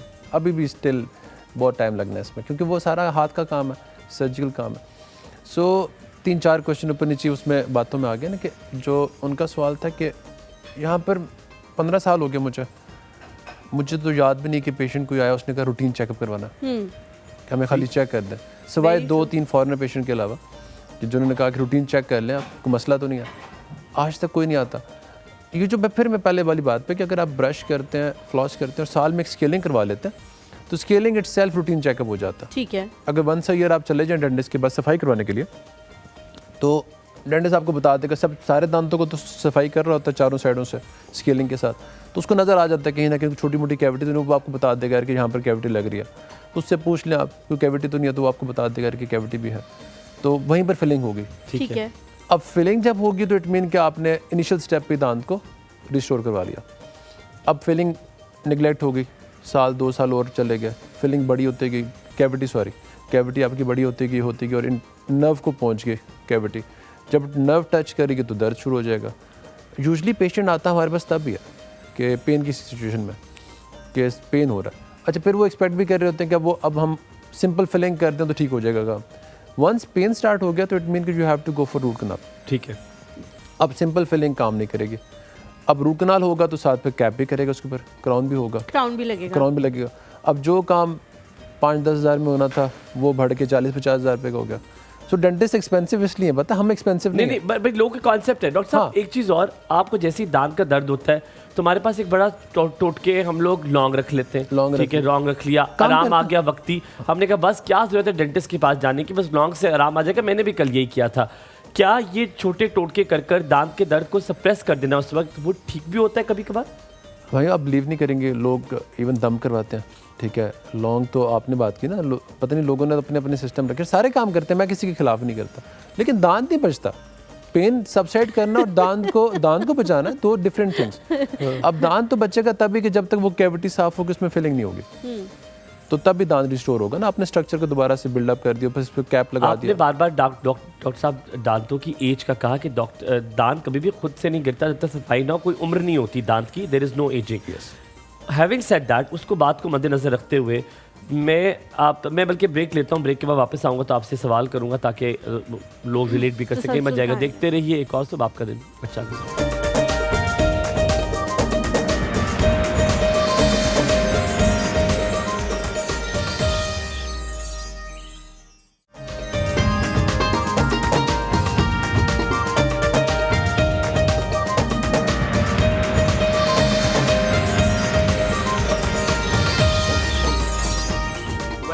Welcome back after the break. I must tell, I should say एक मॉर्निंग शो है तो हमें थोड़ी सी मज़ेदार सी बातें भी करनी चाहिए। मैंने अक्सर देखा है कुछ लोगों को कि वो कुछ भी पहन ले तो वो उन पे अच्छा लगता है। You are one of those. तुम जो भी नॉर्मल चीज़ें पहनती हो तुम पे बहुत अच्छा लगता है। This dress is really nice. I would like कि मैं अपनी बेगम के लिए खरीदूँ, आप मुझे बाद में बताइएगा आपने कहाँ से लिया। ठीक है, मैं उनके लिए अब मेरे पास आई हैव समबडी जिनके लिए मैं खरीद सकूँ। Very nice, very nice. तो ये एहसास भी बड़ा अच्छा होता है कि आपके पास कोई है जिसके लिए आप ले सकते हैं। अच्छा, पता नहीं जिस तरह आप बच्चों के बारे में आप लोग सर आपने भी बात की, आप भी की तो बच्चों के लिए, तो अभी I think I feel like my wife is my बच्चा। तो मैं कुछ चीज़ देखता हूँ ना तो मैं कहता हूँ यार ये अपनी बेगम के लिए ना ले लो, मैं उसको अच्छा। लेकिन फिर एक टाइम आएगा जब आपके बच्चे हो जाएंगे तो आप कहेंगे she is the shield of that बच्चा। है ना? आपको करना चाहिए और ये बड़ा इंपॉर्टेंट होता है कि अपने घर वालों के लिए उनको एहसास दिलाने के लिए कोई तोहफे तोहफ़ का एक्सचेंज जरूर करें। अगर आपकी बर्थडे 11 को है तो आप 10 वालों को जरूर तोहफा दें। आपकी बर्थडे कब है? 11 सितंबर। ये तो वही बात होगी जो मैंने की अभी। तो आप 10 वाले मैं हूँ तो आप मुझे दे दीजिएगा। ये वही बात है। जैसे हुमायूं ने जो हरकत की है अक्सर घर के बूढ़े ये करते हैं, जो बात वो पहले कर चुके होते हैं ना, जब उन्हें पक्का की। मैंने तो अभी ये बात की थी अपने आप को ना जरा वो बताने के लिए, एलिवेट करने के लिए। तो मैंने ये कहा तो अगर आपको हुआ मुनासिब एड्रेस ले जाइएगा पीसीआर से। हर किसी ने पीसीआर से ही लिया एड्रेस और चीज़ें भेजिए, आप भी वही कीजिएगा। डॉक्टर साहब एड्रेस ले क्यों जाइएगा? उन्हें पता है यहाँ का एड्रेस, उन्हें भिजवाना होगा तो यहाँ मेरे हाथ नहीं आएगा ना, वो लड़का यहाँ पे है एक जो जब्त कर लेता है। डॉक्टर साहब, अब coming to the topic, of course jokes apart, doctor साहब एक चीज़ बड़ी, जब आप एजिंग की बात करते हैं कि दांत एज कर जाते हैं, आपने हमें लगता था, लेकिन आपने कहा नहीं, दांत गिरते इसलिए कि सफाई नहीं होती है। इंटरवल्स में सफाई कराना भी आपने कहा ज़रूरी है, दांतों की सेहत ज़रूर आपने चेक करवानी है। एक होती है स्मोकिंग, जो लोग करते हैं उनके दांतों को इशू होगा, ये तो बड़ा अब हर किसी को पता है, लेकिन एक होता है जो स्मोकर्स के साथ बैठते हैं, उनको भी उसका पैसिव स्मोकिंग का असर होता है। इसके हवाले से मुझे ये आपने अपने लिए सवाल पूछा है? जी जी जी डॉक्टर साहब। स्मोकर्स जो है ना, बेसिकली स्मोकिंग में निकोटीन जो है it's a good vasoconstrictor, blood vessels को श्रिंक करती है निकोटीन। तो जब आप जो स्मोकर है वो कश लेता है तो लोकलाइज मुंह में क्या होता है, ड्राइनेस का इफेक्ट आता है, बिकॉज ब्लड वेसल्स को श्रिंक कर देगा। श्रिंक होगा तो क्या होगा कि ब्लड फ्लो कम होगा, ब्लड फ्लो कम साथ साथ उसने स्लाइवरी डक्ट्स को भी श्रिंक कर देना। तो श्रिंकेज के साथ it's a very good smooth muscle contractor जो निकोटीन है, जो आपकी स्मूथ मसल्स होती हैं आपकी रगों की और सारे स्मूथ मसल्स होते हैं, तो स्मूथ मसल्स को कॉन्ट्रैक्ट जब करेगा तो ब्लड फ्लो आपका वैसी स्ट्रीम में कम हो जाएगा, तो ड्राइनेस का इफेक्ट आता है। तो स्मोकिंग के साथ जो इश्यूज आते हैं वो ड्राइनेस की इश्यूज। लेकिन कुछ लोग स्मोकिंग कर रहे होते हैं, उनके दांत चिट्टे दूध होते हैं, जो साथ आपका बैठा होता है उसके दांत पीले होते हैं, क्या ये जेनेटिकली भी होता है, किसी के इफेक्ट नहीं होते? जेनेटिक बेसिक अवेयरनेस नहीं, डेंटल अवेयरनेस हमारे पाकिस्तान में तो बहुत ही कम है, इवन स्कूल कॉलेजेस में नहीं है। आपने देखो कभी कभी आपने स्कूल आपने भी पढ़ा होगा, कभी किसी मैडम ने कहा आपको ब्रश करके आया करें सुबह, मुझे तो नहीं याद पड़ता हमारे किसी नहीं, अभी अब हमारे बच्चों को, मेरे बच्चों को अब स्कूल से कहते हैं कि आपने सुबह ब्रश आते वक्त करके आना, ब्रश नाश्ते के बाद मैं करें। ब्रेक में पूछूंगी कि आपके बच्चे के स्कूल में पढ़ रहे हैं, क्योंकि आजकल तो स्कूलों का आवे घावे बिगड़ा हुआ है, वो तो कुछ भी नहीं कह रहे बच्चों को। अच्छा, आपने शुरू में एक बात की थी, चेंज के फील होता है, ठंडा पी लिया, गर्म पी लिया, एकदम से ठंडा पी लिया, फिर एकदम से कुछ लोग होते हैं जिस तरह से करते हैं, गर्म खाना खा रहे हैं, बिल्कुल साथ में ठंडी चिल्ड कोई फ्रिज ड्रिंक रखी हुई है उसका सिप ले रहे हैं और एकदम से मुंह को वो कर रहे हैं, न्यूट्रलाइज कर रहे हैं, क्या उससे भी दांतों के अंदर कोई चीज़ आती है, आपकी वेन्स जो हैं उनको कोई झटका लगता है, या क्या क्या क्या चीज़ें हो सकती हैं उससे? अच्छा, जो दांत के अंदर एक नर्व बैठी होती है, ब्लड सप्लाई तो आती है, हर टूथ के अल्लाह ताला ने नर्व सप्लाई रखी है, जिसकी वजह से पेन होता है उसको जब कैविटी लगती है। तो अब नर्व को अल्लाह ताला ने सिस्टम दिया कि वो डिफेंसिव मैकेनिज्म उसके अंदर भी अल्लाह ने दिया। अल्लाह ताला की वैसी कुदरत ऐसी, हम जब दांत एक खोलते हैं तो एक दांत के अंदर भी पूरी फैक्ट्री लगी होती है, ब्लड आ रहा है, ब्लड जा रहा है, एक नर्व सप्लाई है, उसको ठंडा लेके जा रहा है, गर्म लेके जा रहा है, और फिर उसके भी फाइबर्स हैं नर्व के, ठंडे के लिए अलग फाइबर्स हैं, गर्म के लिए अलग। और तुम अपने रब की कौन कौन सी नेमतों को झुटलाओगे? सो वो नर्व को जब आप ठंडा गर्म करते हैं तो नर्व श्रिंक करके एक दीवार बनाती है अपने साथ, हम उसको टर्शी डेंटिन कहते हैं। उस दीवार का कलर थोड़ा डार्क कलर का, ऑरेंज या ब्राउनिश कलर का होता है, सो दांत आपका येलो टोन में जाना शुरू हो जाता है। तो इसलिए आपने अक्सर देखा होगा कि जो बूढ़े लोग होते हैं उनके दांत ज़रा डार्क टोन में होते हैं, सारी ज़िंदगी की ट्रॉमास, इसी तरह हर बंदा एहतियात नहीं करता। पूरे ओवरऑल देखें ना, जो शॉर्ट कमिंग वो इस पे अवेयरनेस भी है, सफाई की अवेयरनेस, ब्रश, और स्टार्ट कब होनी चाहिए, मदर अपने बच्चे को 6 महीने के वक्त स्टार्ट करा दे, बड़ा बच्चा अब आखिरी जो पक्का दांत है वो निकल आता है आपका 12 साल की उम्र में। डॉक्टर साहब, ये दांत जो बुरना शुरू हो जाते हैं, अक्सर देखते हैं लोग यहाँ से। इकरार भाई हैं, पहले अच्छा, कॉल ले लें। अरे है जी, अच्छा। हमारे से इकरार भाई, अस्सलाम वालेकुम, गुड मॉर्निंग इकरार भाई।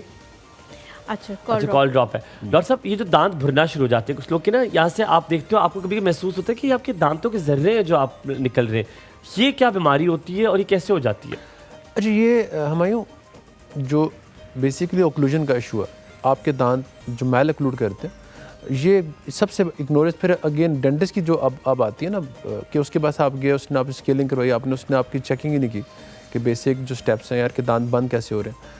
आपका मैल कांटेक्ट जो है ना दांतों का, अपर जॉ का लोअर जॉ के साथ, अगर वो मैल कांटेक्ट मतलब डिफरेंट जगह पे जाके बंद हो रहा है, फोर्सेस डिवाइड नहीं हो रही, सही बंद नहीं हो रहा, किसी खास H2H बाइट कहते हैं हम लोग। अगर H2H बाइट में ना, जो आपने सवाल पूछा ना, वो H2H बाइट के अंदर होता है। फ्रंट के दांत अगर आपके बंद होना शुरू हो जाए, नॉर्मली नीचे का जॉ हल्का सा पीछे होता है ऊपर के जॉ से, अगर वो बिल्कुल H2H बंद हो रहे हो और पेशेंट खाना भी वैसे ही खा रहा हो, तो सामने के दांत अल्लाह ताला ने चबाने के लिए नहीं रखे, they only for cutting and holding. आपने बाइट को होल्ड करना, काटना, चबाने धाड़ों है फोर्सेस। और उसी तरह फिर अल्लाह ताला ने इसकी ना ताकत भी रखी है, मोलर्स की जो ताकत है 200 पाउंड पर सेंटीमीटर स्क्वायर है, ठीक है, 200 पाउंड्स उस पर फोर्सेस आती हैं, तो वो बेर कर लेता है। डॉक्टर साहब, एक छोटा सा सवाल है मेरा, लेकिन इस सवाल में बहुत चीज़ें हैं। जब भी आप दांत ब्रश करते हैं, जिनके लोगों से दांत ब्रश करते हुए खून आए, क्या ये कोई बहुत बड़ा इंडिकेशन है आपके लिए? Very good question. First indication patient को खुद जो पता चलेगा वो उसको ब्रश से पता लगता है। उसने ब्रश किया, जब उसने स्पिट किया तो उसमें ब्लड आया तो उसको पता लग गया कि कुछ ना कुछ तो गड़बड़ चल रही है। तो उस टाइम पे ही should go to the dentist यार कि मुझे पता लगे यार कि मेरे भी आते मेरा भी आता है आई थिंक। मेरे तो मुझे लग रहा है टुमारो कि मॉर्निंग इंशाल्लाह 10 हम होंगे इंशाल्लाह कल इतने सुबह। सालों से आ रहे हैं कि आई स्वेयर। कौन है कॉलर हमारे साथ? इकरार भाई हैं। इकरार भाई, अस्सलाम अस्सलाम वालेकुम। वालेकुम। वालेकुम अस्सलाम सर, कैसे हैं? बिल्कुल ठीक है आप अल्हम्दुलिल्लाह। कैसे मुबारक। खराब है? जुम्मा मुबारक हो आपको भी। कैसे आज लगता है कोई हाई टी में बहुत अच्छी चीजें, इतनी कोई खनक सी है आवाज में, एक मुस्कुराहट सी है, क्या हो रहा है ये? बस सर अभी तक छुट्टी पे है ना, छुट्टी बस कल। मुझे लगता है भाभी के लिए छुट्टी दे दी आपको उन्होंने। जी जी बिल्कुल। हाँ, ये मुस्कुराहट जो मुस्कट्टा है ना, जो आवाज आ रहा है मुझे, ये मुझे लग रहा है। पता है किस तरह के आप है? फाइट, फ्लाइट, फॉन या फ्रीज? कोई बात करता है तो क्या घर में कैसे हैं? फ्रीज हो जाते हैं, आगे लड़ते हैं, ये कहते हैं जी बेगम जो आपका हुक्म, सर आंखों पे। आप तो हुक्म वाले हुए। कूल माइंड रहते हैं, कूल माइंड। हुक्म वाले ही हुए ना। हुक्म वाले। अच्छी बात है, बिल्कुल, घर में ताबेदार। इससे रहता है, सुकून रहता है कायम उधर। और ऑफिस में? उधर तो फिर ड्यूटी के हिसाब से होता है ना चीज़ सारा। अच्छा, सवाल क्या पूछेंगे डॉक्टर साहब से? डॉक्टर नुमान आज हमारे साथ मौजूद है। सवाल मेरा है जी डॉक्टर साहब, अस्सलाम वालेकुम। वालेकुम सलाम। जी सर, क्वेश्चन मेरा आपसे ये है कि जो जो आपकी दाढ़ डेड हो जाती है, जिसके हम रूट कनाल करवा लेते हैं, तो क्या उस दाढ़ को निकालना ज़रूरी है या बस रूट कनाल जब हमने करवा ली है तो दाढ़ डेड हो गई है तो आप मतलब उसको रहने दें, उससे कोई मतलब आपके बाकी दाढ़ों को या बाकी दांतों को तो नहीं असर पड़ेगा, या उसको निकालना? रूट कनाल करवाने के बाद निकालना इनका सवाल है। आप जरा थोड़ा सा ऊंचा बोलिएगा, आप सो ही गए बातें करते करते, थोड़ा सा ऊंचा बोल दे इकरार भाई, अल्लाह का वास्ता है। मैं ये कह रहा था कि रूट कनाल जिस दाढ़ को हम करवा लेते हैं, रूट कनाल जी, दाढ़ जी। की या दाढ़ की, तो उसके बाद जब वो मतलब जारी बात है वो डेड हो जाता है जब रूट कनाल होगी, तो उसको निकालना जरूरी है? कोई आर्टिफिशियल और लगवा दें कि या जो है ना कुछ पूछता है आपने? उससे कोई फर्क तो नहीं पड़ेगा अगर रहने दें? ठीक है, बहुत ठीक है। शुक्रिया। Thank you so छोटा much, सा इकरार ब्रेक, भाई, ब्रेक के छोटा बाद सा वापस हाजिर होते हैं। कहीं मत जाएगा, आप रहिएगा हमारे साथ।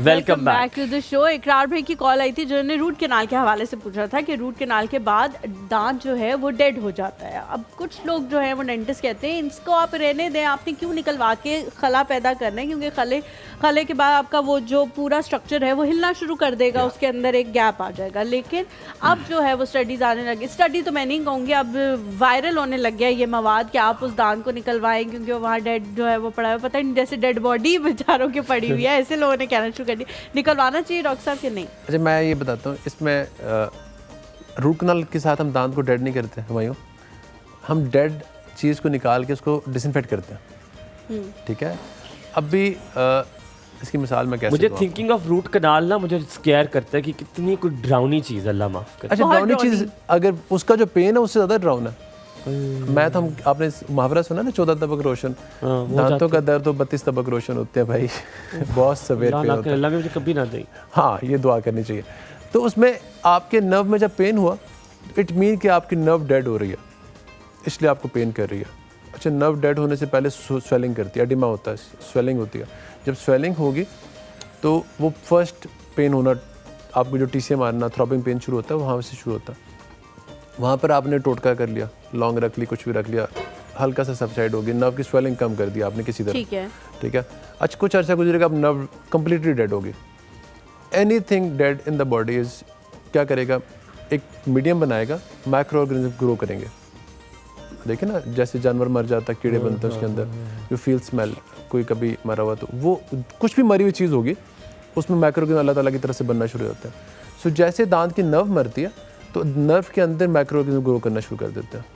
अब you can say bacteria grow हो गया, मल्टीप्लाई हो जाता है, मल्टीप्लाई होता जा रहा होता है। फिर उस दांत के नीचे पस भी बनना शुरू हो जाती है। वो क्यों बन रही है? Dead cells alright. ठीक है, इट्स नेक्रोज। जब भी डेड सेल्स होंगे तो दैट्स बिकम कन्वर्ट पस में होगी। अब हम क्या करते हैं, हम लोग उस एरिया को डिसइंफेक्ट करते हैं उस माइक्रो ऑर्गेनिज्म से। रूट कनाल इज़ नॉट कि हम दांत को डेड करते हैं, रूट कनाल इज़ कि हम डेड नर्व को निकाल के हम एरिया को डिसइंफेक्ट करके हम सील करेंगे, ताकि सील फिलिंग से करते हैं हम लोग। या क्राउन उसके ऊपर पहले रूट्स में फिलिंग करते हैं हम लोग, फिलिंग रूट्स में की, और रूट्स में फिलिंग की तो अच्छा, फिलिंग का फ़ायदा क्या कि हमने वो जो वैक्यूम था ना, हमने वो सील कर दिया कि ताकि माइक्रो ऑर्गेनिज्म को जगह ना मिले दोबारा ग्रो करने की। ठीक है, so this is the whole concept of root canal. ठीक है, सायरा की कॉल ले लें आपकी। सायरा जी अस्सलाम वालेकुम, सुबह खैर, जुमा मुबारक। भाई कैसे हैं आप? बिल्कुल ठीक ठाक, आप कैसी है? जुमा बहुत मुबारक हो मेरी बहन को। आपको भी बहुत बहुत मुबारक हो। मैं आपका प्रोग्राम डेली देखती हूँ। बहुत शुक्रिया, बहुत शुक्रिया। तो कॉल क्यों नहीं करती? बैलेंस नहीं होता? क्या मसला चल रहा है? फर्स्ट टाइम की है। तो पहले क्यों नहीं की? क्या मसले, कोई फाइनेंशियल इश्यूज है, बहुत ज़्यादा पैसे लगते हैं मैं कॉल करने में, या आपको लगता है हुमायूं हलीमा अच्छी इंसान नहीं है, हुमायूं अगर अकेला होगा तो कॉल कर लेंगे, वो अच्छा इंसान है? आप दोनों माशाल्लाह बहुत अच्छे लग रहे हैं, और मैं 2-3 दिनों से आपका प्रोग्राम डेली देखती हूँ। तो आज मुझे ना डॉक्टर नुमान साहब से एक सवाल पूछना था। जी जी जरूर पूछें। जी, मुझे उनसे ये पूछना है कि मेरा बेटा जो है ना, वो 7 साल से जब हुआ है ना, तो उसके जो कुदरती तौर पक्के दांत आते हैं सामने वाले, तो वो ना गिरने की वजह से उसके दोनों दांत टूट गए हैं। तो अब उसकी एज 9 साल है, तो अब गिरने की वजह से या फिर नहीं आएंगे? वो आएंगे कि नहीं आएंगे? सवाल पूछना आपने? नहीं। ठीक है, बहुत शुक्रिया सायरा जी, सलामत रहे। अच्छा, वो कह रही हैं कि पक्के दांत उसके आ चुके हैं सामने वाले 2, लेकिन वो किसी तरह गिरा है और वो दोनों टूट गए, या तो आधे टूट गए हैं या उनमें क्रैक आ गया होगा। अच्छा, ये बहुत कॉमन मसला है बच्चों के साथ। ट्रॉमेटिक पूरे समटाइम्स भी हो जाते हैं, पूरे दांत ही निकल आते हैं बाहर। सो इस टाइम पे अगर तो थोड़ा बहुत टूटा चंक तो फिलिंग करवा लें, और अगर उसमें इतना ज़्यादा टूट गया कि सेंसिटिव भी है तो देन रूट कनाल करवा लें उसमें। रूट कनाल होकर तो एटलीस्ट ना दांत सेंसलेस हो जाए, बचत हो जाएगी उसकी। तो जो अगर तो पूरा टूटा, टॉप से पूरा पीस टूट गया, देन हमें सोचना पड़ेगा कि इसको हमने रिस्टोर कैसे करें। ट्रांसप्लांट होता है? ठीक है, सॉरी, ट्रांसप्लांट होता है दांत का? हाँ होता है, लेकिन 18 साल तक फिर नहीं होता। ठीक है, हम 18 साल तक वेट करते हैं इम्प्लांट का। इम्प्लांट इसलिए वेट करते हैं हम लोग। अच्छा, कोई पीस अगर टूट गया हो, कोई ऐसा सिंपल छोटा सा पीस टूटा तो फिलिंग हो जाएगी, ज्यादा पीस टूटा तो रूट कनाल हो जाएगी। ठीक है, और अगर पूरा दांत ही गिर गया बाहर तो फिर हम एक आर्टिफिशियल दांत लगा देंगे 18 साल की। वो बचा के रख लेना चाहिए दांत, हो सकता है वही ट्रांसप्लांट हो जाए आधे घंटे के टाइम के अंदर। ओह, वी हैव 30 मिनट्स। अच्छा डॉक्टर साहब, एक और चीज़ है, जो डायबिटिक पेशेंट होते हैं उनके दांतों का इशू बहुत होता है। क्या डायबिटीज़ या किसी कोई ख़ास बीमारी से दांतों पे इफेक्ट पड़ता है? बहुत पड़ता है। इवन हम तो बहुत दफ़ा ऐसी चीज़ें होती हैं कि मैं तो पेशेंट को कहता हूँ कि आपको डायबिटीज़ है, वो कहते हैं नहीं। मैं आपको चेक करवाएं, आपकी निकलती है फिर बाद में gums, they look like diabetic gums. और क्या कैसे पता चलता है, एक आम इंसान को कैसे पता चल सकता है कि दांतों में कोई मसला? बहुत स्वेलिंग गम्स होंगे, ब्लीडिंग गम्स होंगे, जगह जगह आपको लग रहा होता है बीमारी है, मसूड़े सूजे हुए हैं। और अच्छा, फिर सबसे जो बड़ा वजह कि आपके दांत की जो गर्दन होती है, नेक होती है, नेक पे खाना चिपका होगा। द मोमेंट इम्यूनिटी डायबिटीज़ में होता है, पता है, इम्यूनिटी डेफिशिएंसी हो जाती है। जब इम्यून डेफिशिएंसी होती है तो मसूड़ों में से जो अल्लाह ताला की तरफ से पानी निकलता रहता है, प्लाज्मेटिक फ्लूइड। उस फ्लूइड में ना ऐसे सेल्स होते हैं, वाइट ब्लड सेल्स, कि जो आपके इम्यूनिटी वाले सेल्स होते हैं। तो आपकी बैक्टीरिया को वहीं से खुद ही खाना शुरू कर देते हैं। तो जब आपके इम्यून डेफिशिएंसी होगी बॉडी के अंदर, तो वहाँ से जो खाना फंसेगा वहीं पर दांत, नेक पे डैमेज। हर किसी की जॉ में डॉक्टर साहब एक दांत होता है जो हिल रहा होता है, हर किसी की जॉ में। आप अगर जब चेक करना शुरू करो, यू ऑल्सो ट्राई, एक दांत हल्का सा हिल रहा होता है। क्या इट इज़ अ प्रॉब्लम? आपको आना चाहिए डेंटिस्ट के पास फौरन। मैंने थोड़ी देर पहले बात की थी मैल कॉन्टैक्ट की जो बात है। अगर सारा मुंह ठीक है, मैं अपने स्टूडेंट्स को भी समझाता होता हूँ कि अगर सारा मुंह ठीक और एक दांत हिल रहा है, ठीक है, always go for mail contact. जब बंद करेंगे दांत, आप चेक करें, पेपर रख के हम चेक करते हैं, उस दांत पे एक्स्ट्रा फोर्स आ रही होगी, टेढ़ी फोर्स। किसी एक चेक हो सकता है वो हम पेपर, हमारे पास एक आर्टिकुलेटिंग पेपर होता है, हम रखते जाते हैं, उसको चेक करते जाते हैं, दांत बंद करवाते जाते हैं पेशेंट से। उस पर ज़रा ज़्यादा निशान आ रहा होता है पेपर्स के ऊपर, ब्लू कलर के भी होते हैं, रेड कलर के भी होते हैं हमारे। अच्छा, तो मैंने रूट कैनाल के बारे में एक बहुत इंपॉर्टेंट सवाल पूछना है। सहर की मैं आपसे पूछता हूं, रूट कैनाल हो चुका है जी, जो हो चुका है, उसकी जगह कोई और दांत है अभी? रूट कैनाल क्या मतलब, you don't have a teeth there? नहीं, क्राउन है उसके ऊपर। अच्छा, सहर की कॉल लेते हैं। अस्सलाम वालेकुम। तो थ्रेशोल्ड ही नहीं है, तुमने कैसे कराया? अस्सलाम वालेकुम वरहमतुल्लाहि वबरकातुहू वालेकुम एंड अस्सलाम वालेकुम पाकिस्तान एंड जुम्मा मुबारक। जुम्मा मुबारक आपको भी। कैसी है सहर? खैर मुबारक, अल्हम्दुलिल्लाह, ऑलवेज फ्रेश। कौन से कैटेगरी में फॉल करती हैं? हुमायूं ने जो सवाल पूछा था, खामोश हो जाती हैं, जगह छोड़ देती हैं, आगे से फाइट बैक करती हैं, या जी हजूरी करने लग जाती हैं? खामोश हो जाती हूँ, चुप खामोश शटअप हो जाती हूँ। खामोशी की वजह से वैसे जो मारती हैं ना औरतें, मैं कहती हूँ भाई वाह। बड़ी सख्त है। अगर मुझे ऐसे लगता है कि अगर हम बोल देते हैं ना तो वो हमारा बोलना जाया हो जाता है, लेकिन अगर हम खामोश हो जाते हैं ना तो हमारी खामोशी ऐसी ज़र्ब लगाती है कारी कि आहा हा हा मजा आ जाता है। नहीं, अच्छा जनाब, आप दोनों के लिए अलग अलग दुआएं हैं आज। तो खुशबू की तरह महके खुदा करे, आमीन। ये है आपके लिए हलीमा जी। तो खुशबू की तरह महके खुदा करे, तुझे वो सब मिले जिसकी तू दुआ करे। आमीन आमीन आमीन। मेरी चाहतों की बारिश में तू भी भीग जाए। ये मंसूर साहब की तरफ से है, मंसूर भाई की तरफ से। मेरी चाहतों की बारिश में तू भीग भीग जाए, किस्मत में तेरी खुदा ऐसी वफा करे। वाह, आमीन सुमाम। और हुमायूं भाई, आपके लिए हर नेमत हर खुशी तेरी हो, आमीन। हर नेमत हर खुशी तेरी हो, महक उठे वो मंजर जहाँ हंसी तेरी हो, कोई लम्हा तेरा उदास ना हो, खुदा करे जन्नत की जैसी जिंदगी तेरी हो। आमीन आमीन आमीन। जो हंसी वाली आपने बात की, इसमें ठप्पा लगाता है। डॉक्टर साहब को भी कुछ सुना दे, बेचारे माशाल्लाह बड़े खूबसूरत हैं हमारे डॉक्टर। बहुत मुझे प्यारे लग रहे हैं, बहुत अच्छे डॉक्टर। ये जिंदगी में पहले डेंटिस्ट मैंने देखे हैं जो इतनी अच्छी इन्फॉर्मेशन हमें घर बैठे दे रहे हैं। अल्लाह ताला ने इनको सूरत भी बड़ी प्यारी दी है और सीरत भी यकीनन बहुत प्यारी है। बहुत शुक्रिया आपका, आप हमें इतनी अच्छी अच्छी इन्फॉर्मेशन दे रहे हैं। मुझे ना ये बताएं, मेरी बेटी के दांत, हालांकि वो सुबह शाम ब्रश करती है, 18 ईयर्स उसकी एज है माशाल्लाह से, लेकिन वो उसके दांत ब्राउनिश से हैं, येलोइश से, कुछ समझ नहीं आती कि क्यों है। एज क्या है बेटी की? भी बदले हैं। बेटी की उम्र कितनी है? 18 साल माशाल्लाह। ओके माशाल्लाह। उसके लिए कुछ बताएं, उसके दांत सफेद कैसे हो सकते हैं? आपने कुछ पूछना है? और दांत टेढ़े मेढ़े भी हैं, उनको सही करवाना चाहिए। सहर आप एक मिनट रुके, डॉक्टर साहब आपसे कुछ सवाल पूछना चाहते हैं, वो सुन लें। ओके जी। अच्छा ये बताएं कि कोई डायबिटीज वगैरह का इशू तो नहीं उनको? अल्लाह ना करे, नहीं डायबिटीज नहीं है, लेकिन उसको वो है एपिलेप्सी है और उसके लिए वो मेडिसिन ले रही है पिछले 9 साल से। ठीक है, गुड। कौन सी मेडिसिन लेती हैं? वेलप्रोएक कौन सी लेती हैं? एपिटोन लेती हैं, वेलप्रोएक लेती हैं, कौन सा लेती हैं? नहीं, पहले एपिस्टैम लेती रही है काफी साल, 5-6 साल एपिस्टैम लेती रही है, लेकिन अभी उसकी चेंज हुई है दवाई। कौन सी? अभी जी टाइम ले रही है। सी टाइम, उससे मसूड़े तो उनके नहीं सूझते कि बहुत दांत? तो अभी 1 हफ्ता हो गया है, उसके डॉक्टर ने चेंज किया। एपिस्टैम और जी टाइम सेम है, एक ही सॉल्ट है उनका। ठीक है ठीक है। नहीं, मैं कह रहा था उनसे मसूड़े तो उनके नहीं सूझे अभी तक? नहीं, उसके मसूड़े तो नहीं सूझे, लेकिन उसके एक दाढ़ में बहुत ज्यादा प्रॉब्लम थी। अभी थोड़े दिनों पहले उसको दाढ़ निकलवानी पड़ी, क्योंकि डॉक्टर ने यही एडवाइस किया था कि इसको निकालना पड़ेगा। ये ठीक है, अब कोई काम नहीं। और कोई हार्मोन्स का इशू तो नहीं है? हार्मोन्स का नहीं, ऐसा हार्मोन्स का नहीं। ओके गुड, ठीक है। थैंक यू जी, thank you so much Sahar for doctor calling जी। डॉक्टर साहब, अच्छा इसमें हम स्टार्ट फ्रॉम बेसिक करते हैं। सबसे पहले तो अगर दांत के कलर पे दाग धब्बे आते हैं तो मैं वो हमारे से हम पहले ये बात कर रहे थे कि ड्राइनेस ऑफ माउथ बहुत बड़ा फैक्टर है कि जिसको टोटल निगलेक्ट किया जाता है और समझा नहीं जाता इसको कुछ। मतलब पानी ज़्यादा पी रहे हैं तो पानी ज़्यादा। फिर सेकंड थिंग, अगर आपके साथ बीमारी कोई नहीं है तो मैं आपको वो वाले मसले बता रहा हूँ कि जो घर से चलते हैं हर एक। ओरल ब्रीदिंग, कुछ बच्चों के नाक बंद है, मुंह से सांस लेते हैं। अच्छा, मुंह से जब सांस ले रहे हैं तो वो सारा, अब 8 घंटे की स्लीप अगर और 8 घंटे मुंह से सांस ले रहा है रात को सोते हुए, तो इट मीन के सारी रात मुंह खुश्क है उसका। अच्छा, खुश्क मुंह में फिर बैक्टीरिया भी ज़्यादा बनता है, मसूड़ों के मसले भी ज़्यादा होंगे एंड प्लस स्टेनिंग भी आएगी दांतों पे। ठीक है। एंड इसके बाद फिर हम देखते हैं यार कि अब ये दोनों अगर चीज़ें नहीं है बेसिक, तो फिर हम सोचते हैं यार कि अब जो मसले आ रहे हैं तो वो फिर हम बच्चियों में हार्मोन्स को मैं बड़ा काउंट करता हूँ। इवन हम लोग PCOS को मैंने बड़ा डायग्नोज किया बच्चियों में। इसका लिंक है डेंटिस्ट्री से? ओह यस, गम डिजीज़ का PCOS के साथ बड़ा। अभी हमने पब्लिश हो गया मेरा आर्टिकल PCOS और गम डिजीज़ का। मैंने डाटा किया उसमें और किसी में अभी जस्ट इंटरनेशनल जर्नल में अभी लास्ट मंथ हमने अल्हम्दुलिल्लाह ये एक चीज़ अभी मैं ओरल ब्रीदिंग भी शुरू कर रहा हूँ।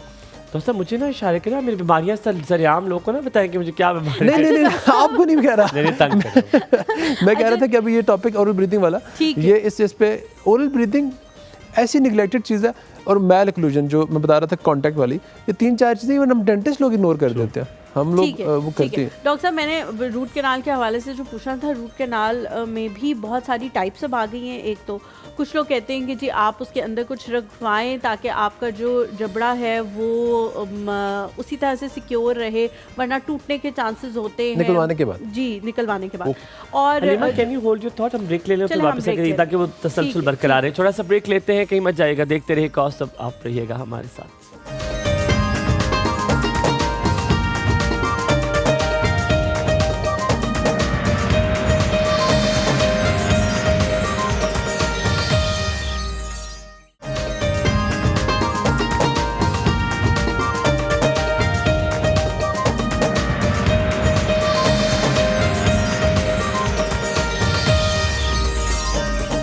Welcome back to the show. Doctor साहब से मैं रूट कैनाल के हवाले से पूछ रही हूँ। डॉक्टर साहब, एक तो ये जाहिर है बहुत ज़्यादा पेनफुल प्रोसीजर है, दूसरा जो है डॉक्टर्स ने ही मुझे डेंटिस्ट ने ही सजेस्ट किया कि आप जो है अपनी एक पार्टिकल जो है वो रखवाएं, अपने ही ब्लड से जो बनता है आपके, उससे आपका जो जॉ है वो बहुत ज़्यादा स्ट्रॉन्ग हो जाएगा, मतलब वो अपनी बेसिक हालत में ही रहेगा, वरना वीक हो जाते हैं और उसके बाद किसी भी इंजरी के चांसेस बढ़ जाते हैं। क्या वो रखवाना चाहिए या नहीं रखवाना चाहिए? क्योंकि वो रखवाने का फिर एक और प्रोसीजर होता है, फिर उसमें स्टिचेस लगते हैं, और फिर मैं इतनी ज़्यादा डर गई कि मैं फिर क्राउन लगवाने उस डेंटिस्ट के पास गई नहीं, मैं फिर किसी और के पास गई, फिर किसी और को जाके मैंने दिखाया और मैंने उनसे लगवाया, क्योंकि एक तो 3 घंटे लगे उनको मेरा वो करने में। जी, विजडम टूथ मेरा स्लीपिंग पोजीशन में था और वो अगले वालों को भी डैमेज करा था, तो उन्होंने वो निकाला और वो काफ़ी बड़ा कट भी लगाना पड़ा और सारा उसको तोड़ा और अंदर बहुत ही ज़्यादा तकलीफ दे अमल था। तो क्या ये कराना चाहिए कि आप अलग से वो एक जो भी वो कुशन वगैरह बनाते हैं वो रखवाएं? कुशन वो पीआरएफ की बात कर रहे होंगे, जो पीआरपी की तरह का हम ब्लड से निकालते हैं। अच्छा, दैट्स फॉर हीलिंग, मतलब ग्रोथ फैक्टर्स होते हैं आपके ब्लड में, स्पेशली वाइट सेल्स में। तो हम लोग क्या करते हैं कि ब्लड आपका लिया, उसको सेंट्रीफ्यूज किया, उसमें से प्लेटलेट निकाले, आपने प्लेटलेट निकाले, उसको आपने अच्छा बॉटल्स होती हैं उसमें आपने ब्लड डाला, तो जब सेंट्रीफ्यूज करेंगे ना तो रेड ब्लड सेल्स और वाइट ब्लड सेल अलग अलग हो जाएंगे। तो अलग वाइट ब्लड सेल्स को आपने सीजर से काटा, उसको स्क्वीज़ करके ज़ख्म पे रख दें। तो प्लेटलेट्स की लाइफ होती है 7 दिन, जो उनकी ज़िंदगी है। अब 7 दिन तक वो आपके उस जख्म में पड़े रहेंगे, तो 7 दिन तक वो ग्रोथ फैक्टर्स देते रहते हैं, इम्यूनिटी देते रहते हैं, इन शॉर्ट। ठीक है, तो आपकी हीलिंग में, सॉफ्ट टिश्यू हीलिंग में इफेक्टिव है। ठीक है डॉक्टर साहब, ब्रेसेस किस एज में लगवाने चाहिए? जैसे मैं अब सोच रहा हूँ ब्रेसेस लगवाने के, अक्सर लोग कहते हैं कि नहीं, I think it's too late, अब ब्रेसेस लगाने को फ़ायदा नहीं है, उस तरह पीछे नहीं जाएंगे। तो क्या ब्रेसेस की भी कोई ख़ास एज है और किस टाइप के ब्रेसेस जो है वो ज़्यादा इफेक्टिव है? अच्छा, ये अब एक तो एज की कोई लिमिट नहीं, ठीक है, you can go for braces. बड़ी उम्र में भी और छोटी उम्र में लगवा सकते हैं। My senior most patient, she is 57, जिनके हमने किए हुए, तो you can do at any as, मतलब कुछ भी हो सकता। तो उसमें ना चीज़ें अब दांत अगर मूव नहीं कर रहे बड़ी एज पे, 18 तक ग्रोथ होती है लड़कों में, 17 में लड़कियों की ग्रोथ होती है, तो एवरेज लगा लें तो 18 साल तक ग्रोथ अगर आपकी होती है, तो 18 के बाद आपके पैटर्न चेंज हो जाते हैं दांतों को मूव करने के। ठीक है, अगर वो सिंपल फोर्सेस पे मूव नहीं कर रहे तो वी कैन गो फॉर कॉटिकॉटमीज। हम ना हड्डी में बोन के अंदर या तो होल्स कर देते हैं छोटे छोटे, या कट लगा लेते हैं, ठीक है, या ये ऐसा सर्जिकल प्रोसीजर, छोटी सी सर्जरी होती है, उसमें हम दांतों की हड्डी जो होती है, आप लोग छोटी छोटी कहते हैं लेकिन होती वो ऐसी है ना कि बस बंदा कहता लेकिन है कि एटलीस्ट इससे क्या हुआ, जब कॉटिकॉटमी दुनिया में आई ना तो फिर एज खत्म होगी ब्रेसेस की। पहले तो होता था कि 18 साल से पहले ब्रेसेस होंगे, 18 के बाद ब्रेसेस नहीं होंगे। अच्छा डॉक्टर साहब, एक लास्ट चीज़, फ्लॉस के बारे में मैंने पूछना था। एक धागा होता है जिससे आप करते हैं फ्लॉस, एक होता है तीला होता है जो लकड़ी का टाइप्स का होता है, एक होता है दूसरा जो प्लास्टिक का होता है, उसके ऊपर एक थ्रेड सा लगा होता है। क्या ये तीनों इस्तेमाल करना ओके है कि नहीं? क्योंकि कभी भी खून निकल आता है जब आप वो इस्तेमाल कर रहे होते हैं, या नहीं फ्लॉसिंग का भी एक तरीका है, वो करना ज़रूरी है, वरना आप दांतों को अफेक्ट कर रहे हैं। अच्छा, गम्स की एक बुक है लिंडे, लिंडे में तो सारे मेथड लिखे हुए हैं कि आप टूथपिक कर लें, बारीक वाली टूथपिक कर लें। इवन उसने ना आपको पता है, हम लोग मैंने कुछ लोगों को देखा है कि वो अक्सर मेडिसिन के जो रैपर्स नहीं होते हैं, डिस्प्रिन का रैपर है, उससे दांत साफ कर रहे होते हैं, उसमें वो भी लिखा हुआ है। क्या वो कहता है कि कुछ तो कर लो, पेंसिल ली, पेन लिया, हाँ कुछ करो, सफाई कर लो। पेंसिल तो जाएगी नहीं अंदर, पेंसिल नहीं जाती वैसे लेकिन टूथपिक अगर मोटी साइज की है तो वो भी नहीं जाएगी, वो दांतों पे एक्स्ट्रा प्रेशर क्रिएट कर रही हो तो आपका गैप थोड़ा बढ़ना शुरू। आपने इतना अपना खला पैदा किया हुआ कि पेंसिल भी चली जाती है अंदर। मैंने लोगों की बात की, पेंसिल अच्छी शॉप करे। चले जी, जितनी भी अच्छी शॉप कर ले। हमारे साथ कॉलर है अतीक है जी, अस्सलाम वालेकुम। अस्सलाम वालेकुम, गुड मॉर्निंग अतीक भाई, जुम्मा मुबारक। जी वालेकुम अस्सलाम वरहमतुल्लाह। मैंने डॉक्टर नुमान साहब से कुछ पूछना है। जी जी पूछे, हम आपको सुन रहे हैं। ऐसे है कि मेरी एज 68 है, तो पिछले दिनों मेरा जो ऊपर ब्रिज लगा हुआ था जो कोई 6-7 साल पुराना था वो हिलना शुरू हो गया था। तो मैं अपने हॉस्पिटल गया जहाँ मतलब मैं इंटाइटल्ड हूँ, तो उन्होंने कहा कि ब्रिज अब मजीद नहीं चलेगा, आपके जो बेसिक दांत है जिनके ऊपर ये फिटेड है वो खराब हो चुके हैं। तो उन्होंने वो ब्रिज उतारा, बल्कि साथ ये भी रिकमेंड किया जो खराब दांत हैं इनको भी निकलवा दें। तो वो 3 दांत उन्होंने एक्सट्रैक्ट कर दिए। ठीक है। तो अब मसला ये हीलिंग का शुरू हो गया। उन्होंने मुझे कैप्लाम और माउथ वॉश रिकमेंड किया कि ये आप यूज करते रहे, लेकिन 3-4 दिन तक जब मुझे दर्द का और वो स्वेलिंग जो सूढ़ों की होती है उसका आराम नहीं आया। ठीक है। तो मैंने दोबारा रब्ता किया तो उन्होंने कहा जी आर्टिफिन इस्तेमाल करें। आर्टिफिन से भी कोई खास नहीं। तो फिर मुझे अपने एक लोकल डॉक्टर है, मैं उनके पास गया, अपना हॉस्पिटल काफी दूर था, तो उन्होंने कहा जी कि आपको ऑगमेंटन पे जाना पड़ेगा। ठीक है। फिर मैंने ऑगमेंटन लेनी शुरू कर दी।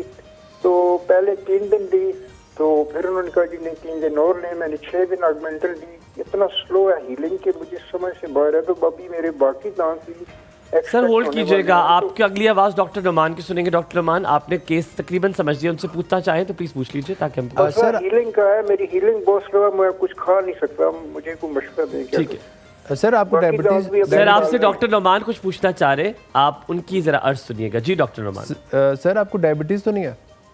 नहीं, डायबिटीज नहीं हूँ मैं, मुझे ब्लड प्रेशर नहीं है, मुझे कोई हार्ट की प्रॉब्लम नहीं है। ठीक है। दूसरा ये बताइएगा कि जब आपने दांत निकलवाया था, निकलवाने के बाद आपने ज्यादा थूका तो नहीं था खून को? जी नहीं, उन्होंने तो मुझे सख्ती से मना किया था, कुटियां नहीं करनी और ज्यादा थूकना भी नहीं है। तो मैं तो पूरा दिन उसको बड़ी एहतियात से करता रहूँ। और बल्कि आइसक्रीम का उन्होंने कहा था, आइसक्रीम भी मैंने यूज की थी, खाई। ठीक है। ऑगमेंटन के साथ ना हम फ्लैजल ऐड कर, जबकि अभी जीआई सॉरी मैं ये बताना ही भूल गया, फ्लैजल ऐड थी उसमें 400। अच्छा बस फिर ठीक है, क्योंकि फ्लैजल के बगैर काम भी नहीं करता। लेकिन डॉक्टर साहब मसला ये है कि इतनी स्लो हीलिंग है कि मैं परेशान हो गया। कभी तो मैंने बाकी 3-4 दांत मैंने निकलवा लिए, मैं क्या करूं? वो उसमें सर पता है ऐसे होता है, सम टाइम ना कोई दांत ऐसी जगह पे होता है जहाँ मस्कुलर प्रेशर ज़्यादा हो रहा होता है। बैड लक कह लें, आपका जो क्लॉट है ना, खून का जो जमा हुआ पहला खून होता है, वो अगर सॉकेट से निकल जाए जहाँ पर दांत निकाला गया होता है, तो अगर क्लॉट डिसलॉज हो जाएगा तो फिर ड्राई सॉकेट कहते हैं हम लोग। ड्राई सॉकेट हो जाती है। ठीक है। अल्लाह ना करे ड्राई सॉकेट अगर बन जाए तो वो जरा टाइम लेती है हीलिंग होने में। क्योंकि क्लॉट में ही गोश्त बनना होता है। साथ चलते हैं, आप आ जाए हमारे साथ। आप क्या अच्छा बना लेते हैं, भी उठा लें। अभी आपकी चाय गर्म हुई है, बेचारी वो दोबारा से ना 5-10 मिनट होंगे आपके पास कुछ भी बनाने के, क्या बना सकेंगे जल्दी से? आपका वो है 5-10 मिनट में? जी सर आइए। वैसे प्लीज क्या दें आपको, हम क्या दें? आ जाए। क्या बनाना आपने जल्दी से 5-10 मिनट में? ये मेरी आप पाए बना ले 5-10 मिनट में। 5-10 में पाए बन सकती है, चाय बन सकती है 5-10 मिनट। 5-10 मिनट आइए। आज जब मुझे सुबह पता लगा कि ज़ैनब हरीसा बना रही हैं, तो मैंने कहा इसमें तो कंधों का बहुत काम है, क्योंकि आपको मुस्तकिल उसको जो है चमचे को हिलाना पड़ता है। तो कंधे जो है ना, जिन बेचारों के थोड़े कमजोर हैं, वो रहने दें, वो ना बनाएं, या फिर अपने साथ किसी को रखें जो आपका ये काम कर दे। हमारे घर में तो खैर हमारा भाई जो है, वो जब भी इस तरह की कोई बुनाई शुनाई होती है तो हम कहते हैं कि मर्द काम आते हैं ना। हाँ, लेकिन मेरी किसी ने हेल्प नहीं की, अकेली औरत ने काम किया, मर्द काम नहीं आया। आखिर मर्द ही काम।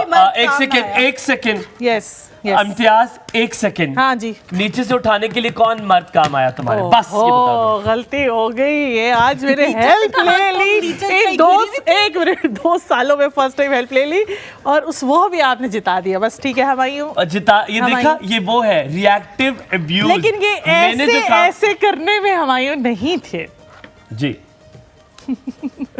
5 साल की एक बच्ची है, उनकी दांतों से ब्लीडिंग आती है, एक गम्स में गम्स से ब्लीडिंग आती है। खत्म हो गया। कैविटी बहुत ज्यादा है। किसी ने सवाल किया, मेरी बच्ची है 5 साल की और दांतों से बहुत ब्लीडिंग हो रही है और कैविटीज बहुत ज्यादा हैं, तो आप उन्हें कम स्वीट्स खिलाएं ना। जी डॉक्टर साहब। अच्छा, एक तो छोड़े इनको, आप घर चले यार बेचारे डॉक्टर साहब क्या कर रहे हैं? अब आप लोग खुद ख्याल नहीं कर रहे, बेचारे क्या के थके बैठे। सफाई बेसिकली। अब कैविटीज ना, अगर गम ब्लीड कर रहे हैं, इट मीन क्योंकि ना 2 दांतों में दरमियान में कैविटीज हैं और गैप बन गया, खाना फंस रहा होगा। खाना फंस रहा है तो वो डेफिनेटली गम डिजीज बन गई, तो इसलिए गम भी ब्लीड कर रहे होंगे जी। अब 5 साल की बच्ची है तो इट्स अ टॉर्चर वैसे। हाँ, उसकी जिस तरह सिचुएशन लग रही है कि काफ़ी ज़्यादा दांत खराब है, अगर गम ब्लीड कर रहे हैं ना, तो आई थिंक बेहतर है कि आप ना GA में बेहोश करवा के ना 1 गो में सारे दांत ठीक करवा लें। डॉक्टर साहब अच्छा क्या बना लेते हैं? तो आयत को भी सजेस्ट किया था, मेरी तो हिम्मत ही नहीं पड़ी। सबसे अच्छी बना लेते हैं, आसान काम बना अच्छी लेते हैं। बना अच्छी लेते हैं। कितनी दफ़ा बनाई है? एक महीने में कितनी दफ़ा बनाई है? महीने में नहीं, बस ये तो एक नादिया को 2-3 वालेकुम दफ़ा मैंने अस्सलाम जी, क्लिनिक बहुत स्टाफ के लिए शुक्रिया बनाई। नादिया। 2-3 दफ़ा बेगम के लिए बनाई। हाँ, फिर इधर कुछ गैप है ना, नाराज नहीं होती वैसे।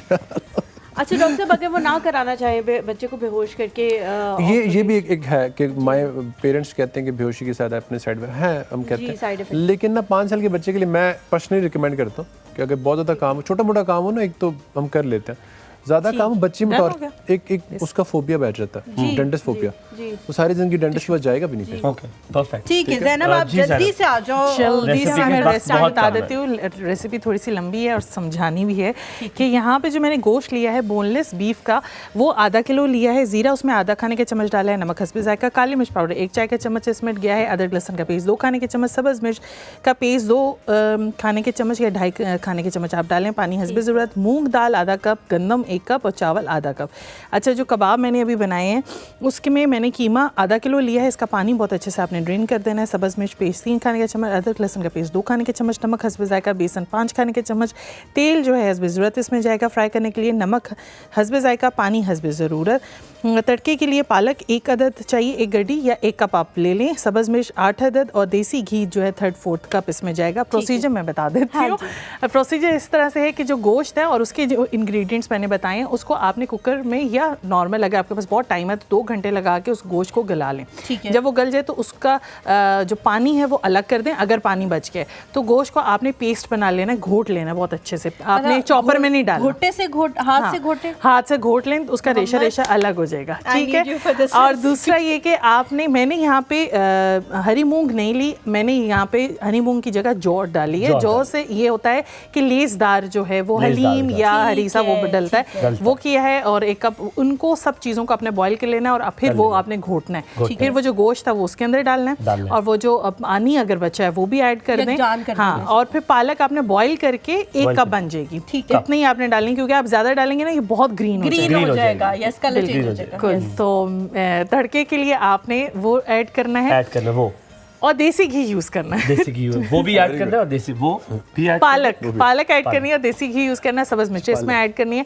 और कबाब आपने इस तरह से बनाने कि जो कीमा होगा ना वो बिल्कुल ड्राई हुआ वो, उसमें पानी निकला हुआ और बाकी सारी चीजें डालनी है और फिर छोटी छोटी बॉल्स बना के देसी घी में ही फ्राई करें। मैंने देसी घी में। अच्छा ज़ैनब, बाकी कबाबों वाले को स्किप कर दे क्योंकि मैं नहीं, आप घर में स्किप कर दीजिएगा, टाइम कम है तो आप इसे स्किप कर दें। तो अभी तो उन्होंने नहीं कहा कि वाइंड अप कोई आपको लग नहीं रहा वो जो मुझे बार-बार इस तरह कह रहे हो क्या वजह। ज़ैनब बहुत शुक्रिया, आपने बहुत ज़्यादा क्वांटिटी में जो है वो बनाया है और सबके लिए, और इसके लिए मुझे पता है कि कितनी मेहनत। और हम ये डेडिकेट करते हैं आज की ये पातर टुवर्ड्स जाहिद साहब और अतीक साहब, और आपको ये हरीसा मुबारक हमारी तरफ से। हलीमा बहुत शुक्रिया, ज़ैनब बहुत शुक्रिया, डॉक्टर साहब thank you very much. Brilliant, आपने बस बहुत डॉक्टर साहब बहुत शुक्रिया आपका, बहुत अच्छी चीज़ें आपने सिखाई, बड़े टेक्निकल थे आप, एंड उम्मीद है कि इंशाअल्लाह ताला आपसे जल्द दोबारा मुलाकात होगी। आपने बड़े लोगों के मसले हल किए, ये आपने यकीन माने सदका जारिया, क्योंकि एक से दूसरा बंदा बताएगा तो इंशाअल्लाह ताला ये चेन बढ़ती रहेगी। आप लोगों से मुलाकात होगी इंशाअल्लाह मंडे को। वीकेंड आपका बहुत अच्छा गुजरे, अल्लाह ताला हमें भी वीकेंड गुजारने की तौफीक अता फरमाए, घर के काम न खुल जाएँ। दुआ कीजिएगा आपका दिन, आपका महीना, आपका हर साल बहुत अच्छा गुजरे। अल्लाह।